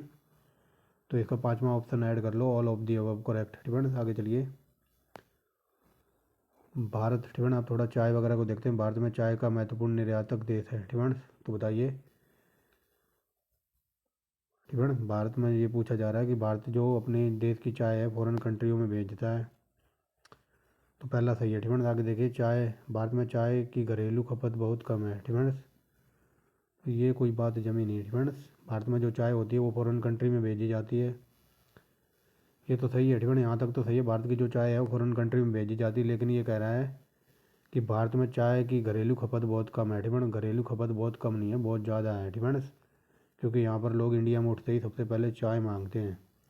तो घरेलू खपत कम नहीं है, यहाँ पर बहुत ज़्यादा है। ठीक है, और सर्दियाँ आ गई हैं तो अब तो जो राजस्थान वगैरह का और जो या क्या कहते हैं हरियाणा का जो इलाका है। ठीक है, तो यहाँ तो लोटा भर भर के चाय पी जाएगी सर्दियों में। ठीक है, तो ये सही है, और गलत है। और स्टेशनों के बाहर देखना। ठीक है, खासकर जो आगरा वगैरह का स्टेशन है तो वहाँ पर कुल्हड़ वाली चाय मिलती है जो कि A1 क्वालिटी की है। ठीक है, आगे चलिए। आगे देखिए। ठीक है, यहाँ पर क्या कहता है शक्तिमान 1 शक्तिमान 2 और अनुवांशिक परिवर्तित फसलें। तो ये शक्तिमान किसकी फसलें हैं? तो ये मक्का की हैं। 1 और 2 शक्तिमान तो ये मक्के की है। ठीक है, मक्के अगर ये पूछ ले मक्के का जन्म कहाँ हुआ था तो USA। ठीक है, USA से आई है मक्के की फसल। मक्के की खेती तो ये वर्षा। ठीक है, मक्के की खेती मतलब मक्का एक ऐसी फसल है जिसको हम 12 के 12 महीने यानी कि वर्ष भर बो सकते हैं। आगे चलिए। निम्नलिखित में से कौन सी कृषि करने की प्रक्रिया पर्यावरण संरक्षण में सहायक है? तो बताइए कौन सी है? तो ये हो जाएगी ऑप्शन नंबर डी, यानी कि जैविक खेती करोगे तो इससे पर्यावरण को कोई नुकसान नहीं होगा। आगे चलिए। ठीक है, और ये पूछ रहे भारत में पहला विश्व का। ठीक है, पूरे विश्व का सबसे पहला राज्य कौन है जैविक खेती करने वाला? तो वो अपने इंडिया का है असम। ठीक है, ये 2015 का करंट अफेयर का क्वेश्चन है और ये आज भी करंट अफेयर बना हुआ है। सीधा कई बार पूछ लेता कि पूरे विश्व में पहला इकलौता ऐसा राज्य कौन सा है जो जैविक खेती कर रहा है? तो ये है इंडिया का असम। ठीक है, ये आज भी इम्पोर्टेंट क्वेश्चन है। आगे देखिए। निम्नलिखित में से कौन फसलें जायद में मुख्यतः सिंचित क्षेत्र में उगाई जाती हैं? तो ये हो जाएगी मूंग और उड़द। ठीक है, आगे चलिए। नागालैंड के पर्वत क्रम से बंजर होते जा रहे हैं तो इसका प्रमुख कारण क्या है? तो यहाँ पर होती है झूम कृषि। झूम कृषि समझते होगे। मान लो ये इतने एरिया पे वन है। ठीक है, इतने एरिया पे वन है तो ये नागालैंड के जो आदिवासी वगैरह हैं तो इन वनों को काट कर, पेड़ों को काट कर यहाँ पर ये भूमि पर करेंगे खेती, ठीक है ना। मतलब पेड़ों को काट देंगे और इसको खेत बना लेंगे और इसमें खेती करते रहेंगे, और जब तक करेंगे जब तक इस ज़मीन की उपजाऊ क्षमता कम ना हो जाए, ठीक है ना। उपजाऊ क्षमता जैसे ही कम होगी तो यहाँ को छोड़कर ये चले जाते हैं दूसरी जगह, ठीक है ना। और इसी को कहते हैं झूम कृषि या फिर झूम खेती, ठीक है ना। और फिर दूसरी जगह जाकर फिर जंगल को काटेंगे, वहाँ से फिर पेड़ को हटाएंगे, वहाँ पर साफ करेंगे, खेती करेंगे, ठीक है ना। इसी को कहते हैं झूम कृषि। आगे देखिए, भारत में स्थानांतरित कृषि का स्थानीय नाम क्या है, तो ये है ये सभी, ठीक है ना। कुमारी, झूम, पेंडा, ठीक है ना। तो ये ऑप्शन नंबर डी, ये स्थानांतरित कृषि के नाम है, याद रखना। तो झूम की खेती ये बता दी ना, जंगल को काट कर सूखा छोड़ना, तो इसको कहते हैं झूम की कृषि, ठीक है ना। और ये पूर्वी भारत में होती है झूमिंग कृषि, ठीक है ना। झूमिंग कृषि सबसे ज़्यादा कहाँ होती है, तो नागालैंड, ठीक है ना। और कई जगह ये नागालैंड नहीं मिलेगा तो मिलेगा पूर्वी भारत। आगे चलिए, चलवासी कृषि निम्नांकित राज्यों की पहाड़ी क्षेत्रों में प्रमुख समस्या क्या है, तो बताइए प्रमुख समस्या क्या है। तो बताइए किन राज्यों की ये समस्या है, ठीक है ना। चलवासी कृषि निम्नांकित राज्यों की पहाड़ी क्षेत्रों में प्रमुख समस्या है, तो ये है असम और बिहार, ठीक है ना। ऑप्शन नंबर बी है, देखते हैं बी है क्या। तो ये देखिए ऑप्शन नंबर बी, ठीक है ना। आगे चलिए, स्टॉक फार्मिंग क्या है, ये वेरी वेरी मोस्ट इंपॉर्टेंट लगा लो। तो स्टॉक फार्मिंग कहते हैं पशुओं का प्रजनन, ठीक है ना। स्टॉक फार्मिंग क्या है, तो ये पशुओं के प्रजनन से संबंधित, ऑप्शन नंबर ए। आगे चलिए, निम्नलिखित राज्यों में से कौन भारत में ठेकेदारी कृषि को लागू करने में अग्रणी है, तो ठेकेदारी कृषि सबसे ज़्यादा होती है पंजाब में, ठीक है ना। मान लो अपने खेत वगैरह दे दिए ठेकेदारों को, 5 लाख रुपए पर ईयर, और खुद चले जाते हैं कनाडा वगैरह या फिर ऑस्ट्रेलिया या फिर फॉरेन कंट्री, ठीक है ना। ऐसे ये दुगनी इनकम करते हैं, मतलब अपने खेत वगैरह दे दिए ठेकेदारों को, मान लो 10 लाख पे या 5 लाख पर, और खुद जाके कनाडा सेटल हो जाते हैं या फिर ऑस्ट्रेलिया, ठीक है ना। तो ऐसा सबसे ज़्यादा हो रहा है पंजाब में। आगे चलिए, भारत का वह राज्य जो अनाज उत्पादन में अधिकतम अंशदान देता है, तो ये उत्तर प्रदेश है। आलू उत्पादन में, गेहूँ में उत्पादन में। आगे चलिए, निम्नलिखित में से कौन सा राज्य भारत का सबसे बड़ा चाय, तो चाय सबसे ज़्यादा कहाँ पर होती है, तो ये होती है असम, ठीक है ना। झूम किसे कहते हैं, तो ये बताइए। खेती करने की एक तरीका है जिसको कुछ झूम कहते हैं, ठीक है ना। आगे चलिए, मूंगा रेशम, ठीक है ना। ये देखिए अभी एक ऊपर आई थी ना टसर रेशम, और ये दूसरी किस्म है मूंगा रेशम। मूंगा रेशम की एक ऐसी किस्म है जो पूरे विश्व में केवल भारत में ही होती है, तो ऑप्शन नंबर बी असम में, ठीक है ना। मैंने बताया ना, ये रेशम की 5 किस्में हैं, ठीक है ना, जिसमें एक मूंगा रेशम है, और पूरी 5 की 5 किस्म अपने इंडिया में होती है, और ये मूंगा किस्म होती है अपने इंडिया के अंदर असम में, ठीक है ना। समझ रहे होगे, एक सेकेंड, ठीक है। आगे चलिए, विश्व में नारियल का सबसे बड़ा उत्पादक है, तो ये इंडोनेशिया। और भारत में बात कर ले तो केरल, ठीक है ना। इलायची का एक महत्वपूर्ण उत्पादक इडुक्की अवस्थित है, तो इडुक्की पड़ता है कहाँ पर, केरल में। आगे चलिए, निम्नलिखित राज्यों में से किसमें सिंचाई के अंतर्गत कुल कृषि क्षेत्र का सबसे ज़्यादा परसेंटेज है, तो ये है ऑप्शन नंबर डी, हरियाणा, ठीक है ना। 2011 की बात हो रही है। आगे चलिए, भारत के निम्नलिखित राज्यों में से किसमें हाल में ही हरित क्रांति प्रारंभ की गई है, तो ये पंजाब, ठीक है ना। आगे चलिए, दक्षिण भारत में उच्च कृषि उत्पादकता दर पाया जाता है, तो किस लिए, तो ये तमिलनाडु के तट पर पाया जाता है, ठीक है ना। दक्षिण भारत में उच्च कृषि उत्पादकता क्षेत्र पाया जाता है, तो तमिलनाडु के तट के आसपास वाले क्षेत्र की बात हो रही है। आगे चलिए, भारत में नारियल का सबसे बड़ा उत्पादक राज्य तो केरल है मेरे अकॉर्डिंग, ठीक है। बाकी आंसर देखते हैं, तो ये ऑप्शन नंबर डी, यहाँ पर तमिलनाडु को बताया गया 2006 के अकॉर्डिंग, ठीक है, बट अब केरल है। आगे चलिए, भारत में निम्नलिखित में से कौन सा राज्य युगम तम्बाकू, तो तम्बाकू सबसे ज़्यादा होती है, आंध्र प्रदेश, गुजरात, ठीक है। ये वेरी वेरी मोस्ट इंपॉर्टेंट है। आगे चलिए, भारत में निम्नलिखित राज्यों में से तम्बाकू की कृषि किसके अंतर्गत बृहत्तम क्षेत्र है, तो ये हो जाएगा आंध्र प्रदेश में सबसे ज़्यादा तम्बाकू होती है, और तम्बाकू का मुख्यालय है आंध्र प्रदेश के राजमुंद्री में। आगे चलिए, भारत में तम्बाकू का 1/3 से अधिक क्षेत्र, तो 1/3 से अधिक क्षेत्र आंध्र प्रदेश के क्षेत्र में आता है। आगे चलिए, रेशम उत्पादन में भारत का नंबर आता है दूसरा। आगे चलिए, ठीक है, मक्का के उत्पादन को इनको अवरोही क्रम में लगाना है, तो चलिए देखते हैं। सबसे ज़्यादा मक्का होती है आंध्र प्रदेश, फिर होती है कर्नाटक, और उसके बाद होती है राजस्थान, और फिर लास्ट में बिहार, ठीक है ना। यानी कि 1 3 4 2, ऑप्शन नंबर डी। भिंडी हिठिवण, भिंडी में पीत वर्ण सिरा की बीमारी हिठिवण, तो भिंडी में जो पीत वर्ण यानी कि तो भिंडी पीली पड़ जाती है, किसकी वजह से हो जाती है, तो ये हो जाती है सफ़ेद मक्खी की वजह से हिठिवण। भिंडी की जो पीत वर्ण बीमारी है तो ये सफ़ेद मक्खी बैठ जाती होगी उस पर, उसकी वजह से हो जाती है। आगे चलिए, कौशल हिठिवण, कौशल किस फसल की उन्नत प्रजाति है, तो कौशल है मूंगफली की, वेरी वेरी मोस्ट इम्पोर्टेंट। आगे देखिए, यहाँ पर बताना भारत के निम्नलिखित राज्यों को उनके वन आच्छादन हिठिवण, वन आच्छादन को सही अवरोही क्रम में लगाना कि सबसे ज़्यादा वन कहाँ है, फिर उससे कम, फिर उससे कम। तो चलिए देखिए, सबको पता होगा ये तो सबसे ज़्यादा है मणिपुर में यानी कि 3, फिर उड़ीसा यानी कि 3 है ना हिठिवण, फिर आएगा उड़ीसा यानी कि 4, फिर महाराष्ट्र और सबसे कम वन है हरियाणा में यानी कि 34-21। हरियाणा में सबसे ज़्यादा कम वन है और सबसे जो लिंगानुपात है तो ये हरियाणा का 879, ये भी सबसे कम है। आगे देखिए डिफरेंस, यहाँ पर बताना है मिलान करना है, तो चलिए देखिए मिलान कर देते हैं। तो ये जूट में पश्चिम बंगाल है, कई बार बता दिया। चाय उत्पादन में असम और रबड़ में है केरल, और गन्ना उत्पादन में Uttar Pradesh. Different option number B, इसको मिलाने की ज़रूरत भी नहीं है। नेक्स्ट देखिए क्या कहता है, इलायची, इलायची उत्पादन की पहचान नहीं रखता, तो ऐसा कौन सा राज्य जहाँ पर इलायची नहीं होती, तो तमिलनाडु, क्या बोल रहा हूँ, उड़ीसा में कोई इलायची नहीं होती। डिफरेंट इलायची यहाँ पर पूछा है, इलायची उत्पादन के लिए कौन सा राज्य पहचान नहीं रखता, यानी कि इलायची कहाँ पर नहीं होती, तो उड़ीसा में नहीं होती, तमिलनाडु, कर्नाटक, केरल में होती है। डिफरेंस आगे चलिए, साधारणतः ओरोबंकी, डिफरेंस साधारणतः ओरोबंकी खरपतवार पाया जाता है, तो ये देखते हैं कहाँ पर पाया जाता है। तो ओरोबंकी खरपतवार पाया जाता है तंबाकू की कृषि के, यानी कि तंबाकू के खेत में। आगे चलिए, भारत का 1/4 से अधिक कच्चा रेशम तो आंध्र प्रदेश और कर्नाटक में होता है, 1/4 से अधिक। आगे चलिए, यहाँ पर बताना कौन सा युगम सही सम्मिलित है, तो ईरी रेशम, तो ये असम में होता है। डिफरेंस ईरी रेशम ये असम में होता है, और मूंगा रेशम ये असम में होता है, जो कि अभी ऊपर देख के आए। डिफरेंस याद रखना। नेक्स्ट देखिए, भारत में उत्तर प्रदेश किसके किसके स्थान कौन सी फसल में नंबर 1 है। डिफरेंट तो ये मैंने बता दिया था ना, उत्तर प्रदेश है गेहूँ, गन्ना और आलू के उत्पादन में नंबर 1, ऑप्शन नंबर ए।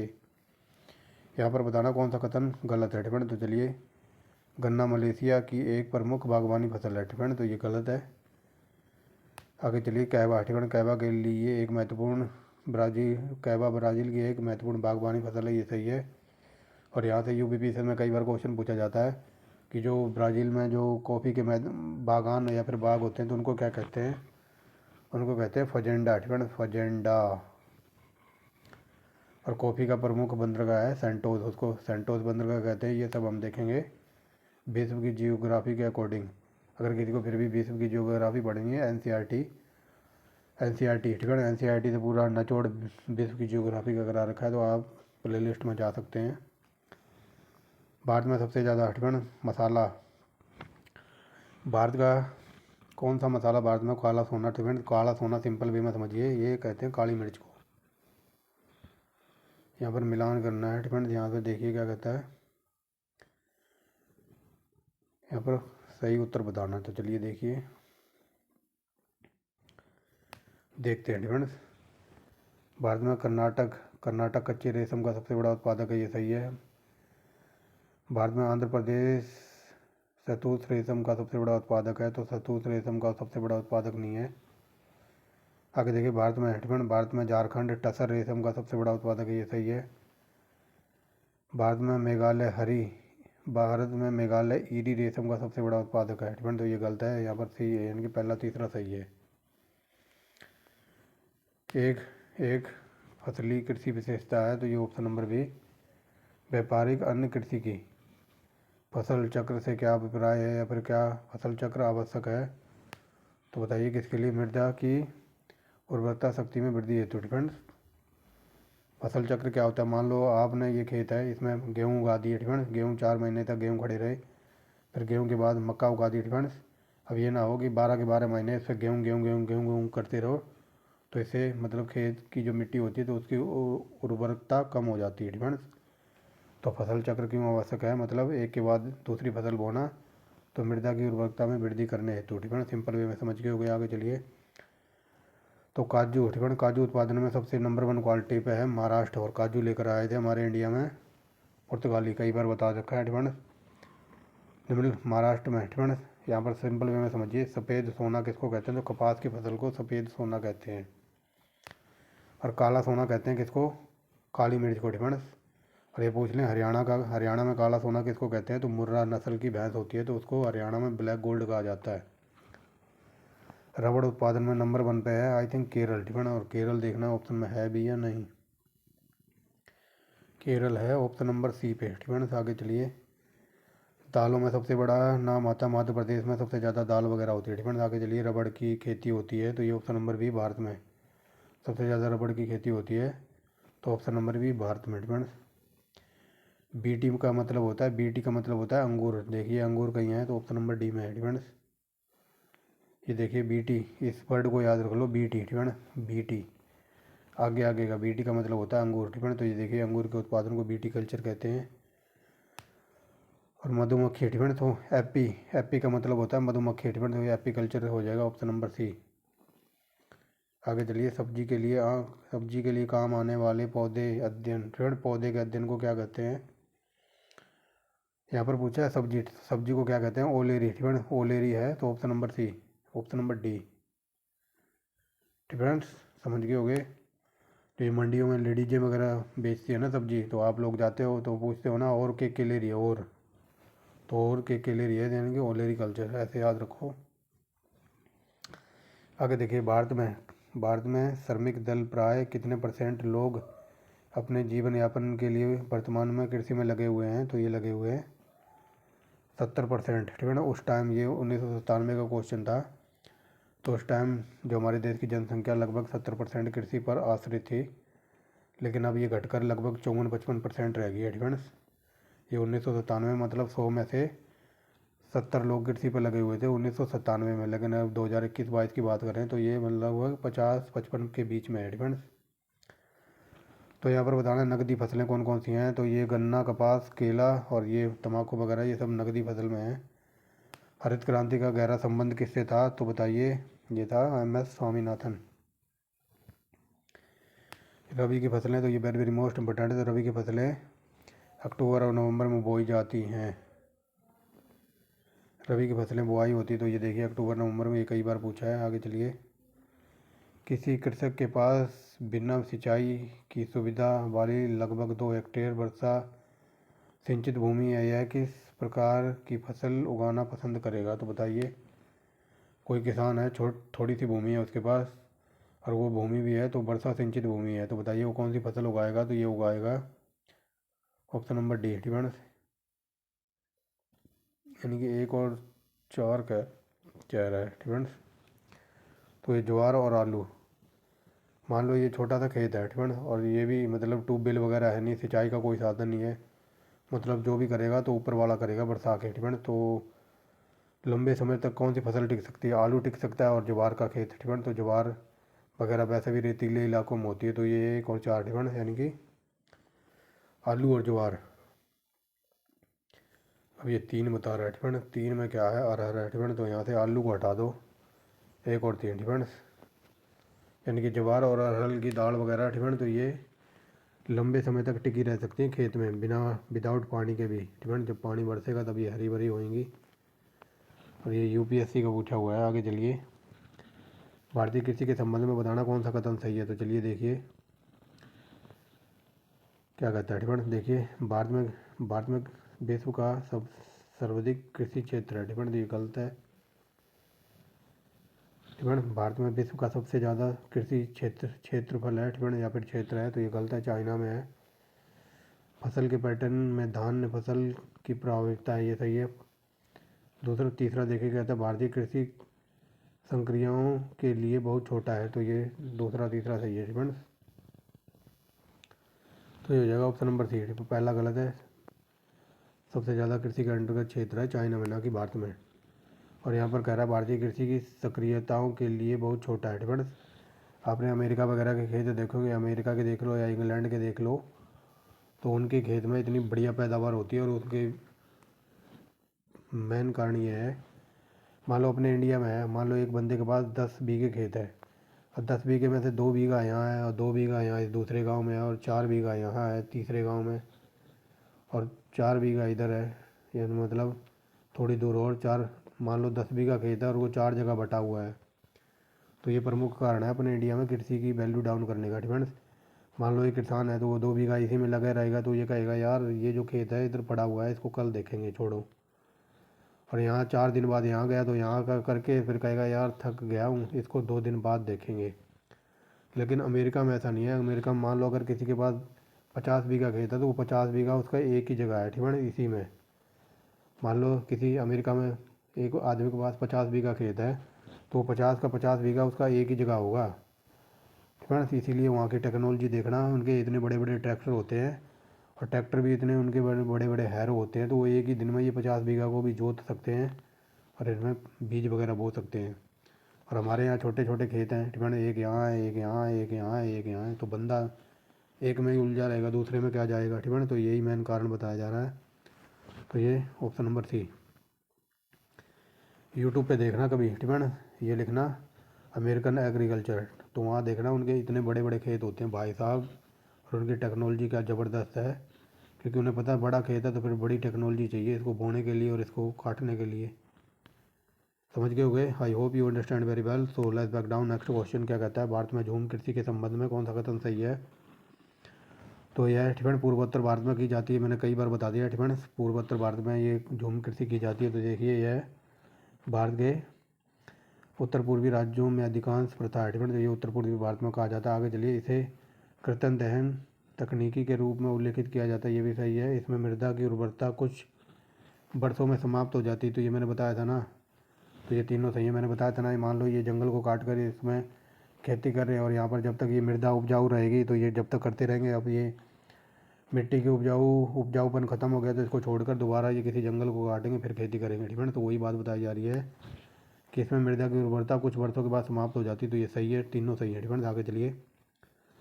कत्था। ठीक है, कत्था बनाने के लिए किस पेड़ की लकड़ी का प्रयोग किया जाता है। तो ऑप्शन नंबर 1 खैर। ठीक है, आगे चलिए। यहाँ पर बताना खरीफ की फसल नहीं है तो ऑप्शन नंबर 1 चना रबी की फसल है। केरल राज्य विश्व भर में निम्नलिखित में से किसके संवर्धन के लिए जाना जाता है। तो बताइए, केरल जाना जाता है ऑप्शन नंबर सी यानी कि गर्म मसालों के लिए। नेक्स्ट देखिए, भारत का सबसे बड़ा रबड़ उत्पादक है। तो ये ऑप्शन नंबर सी केरल। आगे चलिए, भारत अपनी आवश्यकताओं से अधिक उत्पादन करता है तो किसका। तो ये चाय का। चाय फॉरेन कंट्री में भी भेजी जाती है। आगे चलिए, द्वितीय हरित क्रांति का संबंध किससे है। तो ऑप्शन नंबर डी यानी कि जैविक टेक्नोलॉजी का प्रयोग। ठीक है ना, प्रौद्योगिकी। आगे चलिए, यहाँ पर बताना कौन सा कथन सही है। तो चलिए देखते हैं कौन सा कथन सही है। भारत में प्रायद्वीप पठारों के राज्यों में सेंस गहनता अधिक है। ठीक है, तो ये गलत है, प्रायद्वीप पठारों में नहीं है सेंस गहनता। आगे चलिए, अगला क्या कहता है, भारत में पंजाब हरियाणा राज्यों में बोया गया निब्बल क्षेत्र तथा कुल भौगोलिक क्षेत्र का अनुपात सबसे ज़्यादा। ये सही है। दक्षिण पश्चिम मानसून की ऋतु को कृषि की खरीफ फसल ऋतु कहा जाता है। तो ये सही है यानी कि दूसरा तीसरा सही है, ऑप्शन नंबर बी। भूमि की उर्वरकता बढ़ाने के लिए निम्न में से कौन सी फसलें उगानी चाहिए। तो भूमि की अगर मान लो मिट्टी की उर्वरकता बढ़ानी चाहिए तो मेरे हिसाब से मटर फसल सबसे बेस्ट रहेगी। और मटर ऑप्शन में नहीं है तो उड़द की फसल से हम काम चलाएंगे ऑप्शन को अकॉर्डिंग। फ्रेंड्स, अगर यहाँ उड़द ना होता तो मटर का पौधा भी सही काम करता है उपजाऊ शक्ति बढ़ाने के लिए। आगे चलिए, निम्नलिखित में से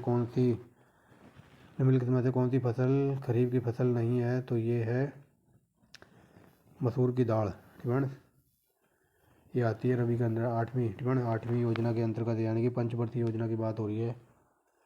तो 8वीं योजना के अंतर्गत योजना आयोग ने भारत को जितने प्रमुख कृषि जलवायु क्षेत्रों में बांटा है। ठीक है, तो सिंपल वे में समझिए, ये क्वेश्चन ऐसे पूछा जाता है कि भारत को कितने कृषि जलवायु क्षेत्रों में बांटा है। तो ऑप्शन नंबर ए 15। देश में सबसे ज़्यादा अनाज कहाँ पर होता है। तो ये उत्तर प्रदेश में होता है, कई बार बता दिया है। आगे देखिए, भारत का वह राज्य जो कपास मूंगफली नमक और दूध। Option number D. फ्रेंड्स, कपास होता है, मूंगफली होती है, नमक होता है और दूध भी होता है। तो ऑप्शन नंबर डी। रेशम पैदावार करने वाला एक ठीक है। भारत में कौन सा राज्य सबसे ज़्यादा रेशम पैदा करता है? तो ये कर्नाटक। नेक्स्ट देखिए, कृषि भूमि में किसके पौधे लगाने से भूमि का अपरदन अधिकतम तीव्रता से होता है? तो बताइए। तो हो जाएगा सोगर्म। ठीक है, सोगर्म के पौधे लगाने से मृदा अपरदन बहुत तेज़ी से होता है। ठीक है। आगे चलिए, कृषि भूमि में किसके पौधे लगाने से भूमि की अपरदन, तो ये हो गया ना। ठीक है, ये रिपीट हो गया और ये हो जाएगा ऑप्शन नंबर बी, और इसको याद रख लेना। ठीक है। यहाँ पर देखिए 1994 में ये IAS में पूछा हुआ था और यहाँ 2006 में झारखंड PCS में। ठीक है। तो कृषि भूमि में किस पौधे के लगाने से भूमि का अपरदन अधिकतम तीव्र से होता है? तो ये सोगर्म का पौधा। आगे चलिए, यदि खाद्यान्नों का सुरक्षित संग्रह सुनिश्चित करना हो तो कटाई के समय उनका आर्द्रता अंश कितने प्रतिशत से अधिक नहीं होना चाहिए? तो ऑप्शन नंबर बी 14%। ठीक है। नेक्स्ट देखिए क्या कहता है, भारत में मुख्य कृषि पदार्थ आयात मद है, तो ये है खाने योग्य तेल। ठीक है। जो सरसों का तेल आता है ये हम ज़्यादातर सिंगापुर मलेशिया से मंगाते हैं। आगे चलिए, निम्नलिखित में से कौन सा प्रदेश भारत में खाद्य तेल का सबसे अधिक उत्पादक करता है? तो ये है राजस्थान। आगे चलिए, निम्नलिखित में से भारत में उत्पादित रेशम की सबसे ज़्यादा उत्पादित करने वाली किस्म कौन सी है? तो सबसे ज़्यादा होती है मलबरी की रेशम की फसल। ठीक है, जो सबसे ज़्यादा उत्पादित होती है। आगे चलिए, हरित क्रांति में अधिक बीज देने वाली उन्नत बीजों का प्रयोग हुआ था किन के लिए? ठीक है, और ये किन के लिए आवश्यक था? तो ये देखिए किसके लिए था। तो अधिक उर्वरता और अधिक पानी। ठीक है, अधिक उर्वरता और अधिक पानी चाहिए होता है। ठीक है, जब अधिक आप पैदावार चाहते हो और अधिक A1 क्वालिटी के बीजों का प्रयोग करते हो। नीली क्रांति का संबंध बताइए। तो ये मत्स्य पालन से वेरी वेरी मोस्ट इम्पोर्टेंट यहाँ पर सही सम्मिलित बताना है। तो ये भूरी क्रांति ताप विद्युत उत्पादन से संबंधित। आगे चलिए, एक सेकंड रुको, यहाँ पर पूछना था कौन सा सही सम्मिलित नहीं है। ठीक है, इस वर्ड पे ज़रूर ध्यान देना है। यहाँ पर वो गलत बताना है ना। तो पीली क्रांति तिलहन की है। ठीक है, ये तिलहन उत्पादन से। नीली क्रांति मछली से। भूरी क्रांति है उर्वरक उत्पादन से, ना कि बिजली उत्पादन से। हरित क्रांति का खाद्यान्न उत्पादन से। तो ऑप्शन नंबर सी गलत है। ठीक है, आगे चलिए, निम्नलिखित में से कौन सा राज्य भारतवर्ष में रबड़ की खेती के लिए प्रसिद्ध है? तो ये वो केरल। ठीक है, कई बार बता दिया है। आगे चलिए, ठीक है, ये देखिए 2014-15 का पूछा हुआ है। आगे चलिए, निम्नलिखित देशों में से किसमें कृषि योग्य भूमि सर्वाधिक है? तो भारत। आगे देखिए क्या कहता है, भारतीय चाय का नीलामी मूल्य तथा निर्यात सन 1998 से घट रहे हैं। आगे देखिए कारण क्या कहता है, भारत को बहुत से नए चाय उत्पादक देशों की प्रतिस्पर्धा का सामना करना पड़ रहा है। तो ये मेरे अकॉर्डिंग दोनों सही है। ठीक है, तो देखिए क्या कहता है, तो ऑप्शन नंबर बी, तो ये दोनों सही हैं। ठीक है, मतलब भारत का जो चाय वगैरह फॉरेन कंट्री में बेचता था, तो ये 1998 से धीरे धीरे घटता जा रहा है। ठीक है, और क्यों घट रहा है? क्योंकि हमारे को पूरी टक्कर दे रहा है कौन? ये हमारा जो पड़ोसी है ना, श्रीलंका। ठीक है, अगर हम 60% अपनी चाय फॉरेन कंट्री में बेचते हैं तो ये श्रीलंका वाले 90% बेचते हैं। ठीक है, श्रीलंका का प्रमुख व्यापार चाय पे ही टिका हुआ है। तो श्रीलंका हमको पूरी टक्कर दे रहा है। तो ऑप्शन नंबर सी। ठीक है, ये दोनों सही है। यहाँ पर मिलान करना, तो दलहन वगैरह सबसे ज़्यादा दालें होती है मध्य प्रदेश में, गेहूँ होता है उत्तर प्रदेश में, और जौ होता है कहाँ पर? तो ये महाराष्ट्र, और ज्वार होती है राजस्थान में। ठीक है, बाकी आप मिला लेना। आगे चलिए, कॉफ़ी। ठीक है, तो कॉफ़ी सबसे ज़्यादा होती है कर्नाटक में। ये सब शुरू में बता दिया है। तो चलिए यहाँ पर भी मिलान करना है। ठीक है, तो देखिए एक तरफ है फसलें और प्रमुख जिले। ठीक है, तो कौन सी फसल कौन से ज़िले में होती है? तो चलिए देखिए, ये अदरक होती है कहाँ पर? इडुक्की और वायनाड के क्षेत्र में, यानी कि केरल। और ये जूट होता है, कई बार बताते हैं, जूट होता है पश्चिम बंगाल में, यानी कि ग्वालपाड़ा और कामरूप। और इस कामरूप को याद रखना। अगर ये पूछ ले असम का पुराना नाम क्या था, तो ये कामरूप। और कामरूप ऑप्शन में ना हो तो प्रयाग ज्योतिषपुर जरूर मिलेगा। ठीक है, ये कई बार ग्रुप CD एग्जाम में पूछ लेता है कि असम का पुराना नाम क्या था, तो ये कामरूप। ठीक है ना, तो ये जूट मिलेगा कामरूप से। और सरसों सबसे ज़्यादा कहाँ होती है? तो सरसों होती है भरतपुर और गंगानगर में। और हल्दी कहाँ होती है? तो हल्दी होती है कुडप्पा और गुन्नूर के क्षेत्र में। तो ये हो जाएगा 2 3 4 1 है कहीं 2 3 4 1, तो ऑप्शन नंबर ए, ठीक है ना, समझ गए होंगे। तो यहाँ पर निम्न कथनों पर विचार कीजिए। पैदावार प्रमुख उत्पादक जिला, ठीक है ना, तो कौन सी पैदावार के लिए कौन सा जिला प्रसिद्ध है, तो चलिए देखते हैं, ठीक है ना। तो देखिए, और यहाँ पर बताना कौन सा कथन सही सुमेलित है, ठीक है ना, तो देख लेते हैं। तो ये रबड़, ठीक है ना, रबड़ सबसे ज़्यादा होती है केरल में, और केरल में भी कहाँ, तो कोयटम, कोल्लम और कोंजीकोड में, ठीक है ना, तो पहले का पहला सही है। और कॉफ़ी, ठीक है, तो कॉफ़ी कहाँ होती है, तो कोलाडू, चिकमंगलूर और हसन जिले में, ठीक है, यानी कि पहला दूसरा सही है, ऑप्शन नंबर ए, ठीक है। आगे चलिए, यहाँ पर बताना कौन सा कथन सही है, तो चलिए देखिए। भारत में प्राकृतिक रबड़ उत्पादन में केवल दक्षिणी भारत, अंडमान और निकोबार द्वीप समूह में ही होता है, तो बताइए ये सही है, बताइए बताइए। यहाँ पर प्राकृतिक रबड़ की बात हो रही है, तो दक्षिणी भारत व अंडमान निकोबार द्वीप समूह में ही होता है, तो ये सही है। आगे चलिए, भारत में कॉफ़ी उत्पादक राज्यों में केरल में बनी कॉफ़ी की प्रति हेक्टेयर औसत पैदावार न्यूनतम है, ठीक है, तो ये गलत है। पहली बात तो केरल में कॉफ़ी नाम मात्र होती है, ठीक है, तो यहाँ पर पैदावार ज़्यादा वगैरह होती नहीं है, ठीक है, तो यहाँ पर केरल की बनी कॉफ़ी के प्रति, ठीक है, तो केरल में बनी कॉफ़ी नहीं होती है, ठीक है, तो ये देखिए ऑप्शन नंबर ए हमारा आंसर है। तो ये कई बार बता दिया है। मूंगफली कहाँ पर होती है, तो मूंगफली होएगी कहाँ पर, आंध्र प्रदेश में, इन ऑप्शनों के अकॉर्डिंग, ठीक है। सरसों कहाँ होती है, तो सरसों होती है राजस्थान, सोयाबीन मध्य प्रदेश, नारियल केरल, ठीक है, ये वेरी वेरी मोस्ट इंपॉर्टेंट है। आगे चलिए, निम्नलिखित में से कौन सी मृदा अपरदन की प्रक्रिया को तीव्र करता है, तो ऑप्शन नंबर डी ढलान कृषि, ठीक है। ढलान कृषि होती है ना, ऐसे ऐसे, ठीक है, ढलान कृषि होती है तो वहाँ पर मिट्टी ज़्यादा कट जाती है, तो वही बात बताई जा रही है। आगे चलिए, भारत में, ठीक है, भारत में फसलों की बुआई के अंतर्गत शुद्ध क्षेत्रफल कितना है, तो ये हो जाएगा, बताइए कितना, तो ये हो जाएगा ऑप्शन नंबर सी 14 करोड़, ठीक है ना, ये 2016 का पूछा हुआ है, और ये UPROAR में। आगे चलिए, यहाँ पर मिलान करना है, तो केसर के लिए जम्मू कश्मीर जाएंगे। दूसरा, ठीक है, दूसरा ज्वार कहाँ पर होता है, तो ज्वार होता है महाराष्ट्र में, यानी कि एक अरंडी, ठीक है, अरंडी के बीज कहाँ पर मिलेंगे, तो ये मिलेंगे राजस्थान, यानी कि तीसरा। और तिल, ठीक है, तो तिल वगैरह कहाँ पर मिलेंगे, तो ये आंध्र प्रदेश, यानी कि 21 34, ऑप्शन नंबर ए। आगे चलिए, उच्च वाच नीचे, ठीक है, तो यहाँ पर इनको सही मिलान करना है, एक सेकंड रुको, ठीक है,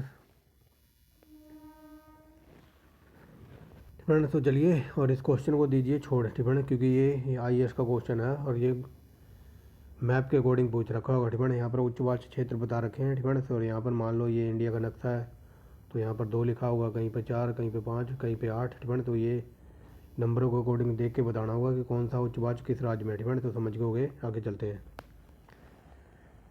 निम्नलिखित में से कौन से कारक ऋतु चरण के प्रकार और दर को प्रभावित करते हैं, ठीक है, तो ये ऑप्शन नंबर डी है। एक सेकंड रुको,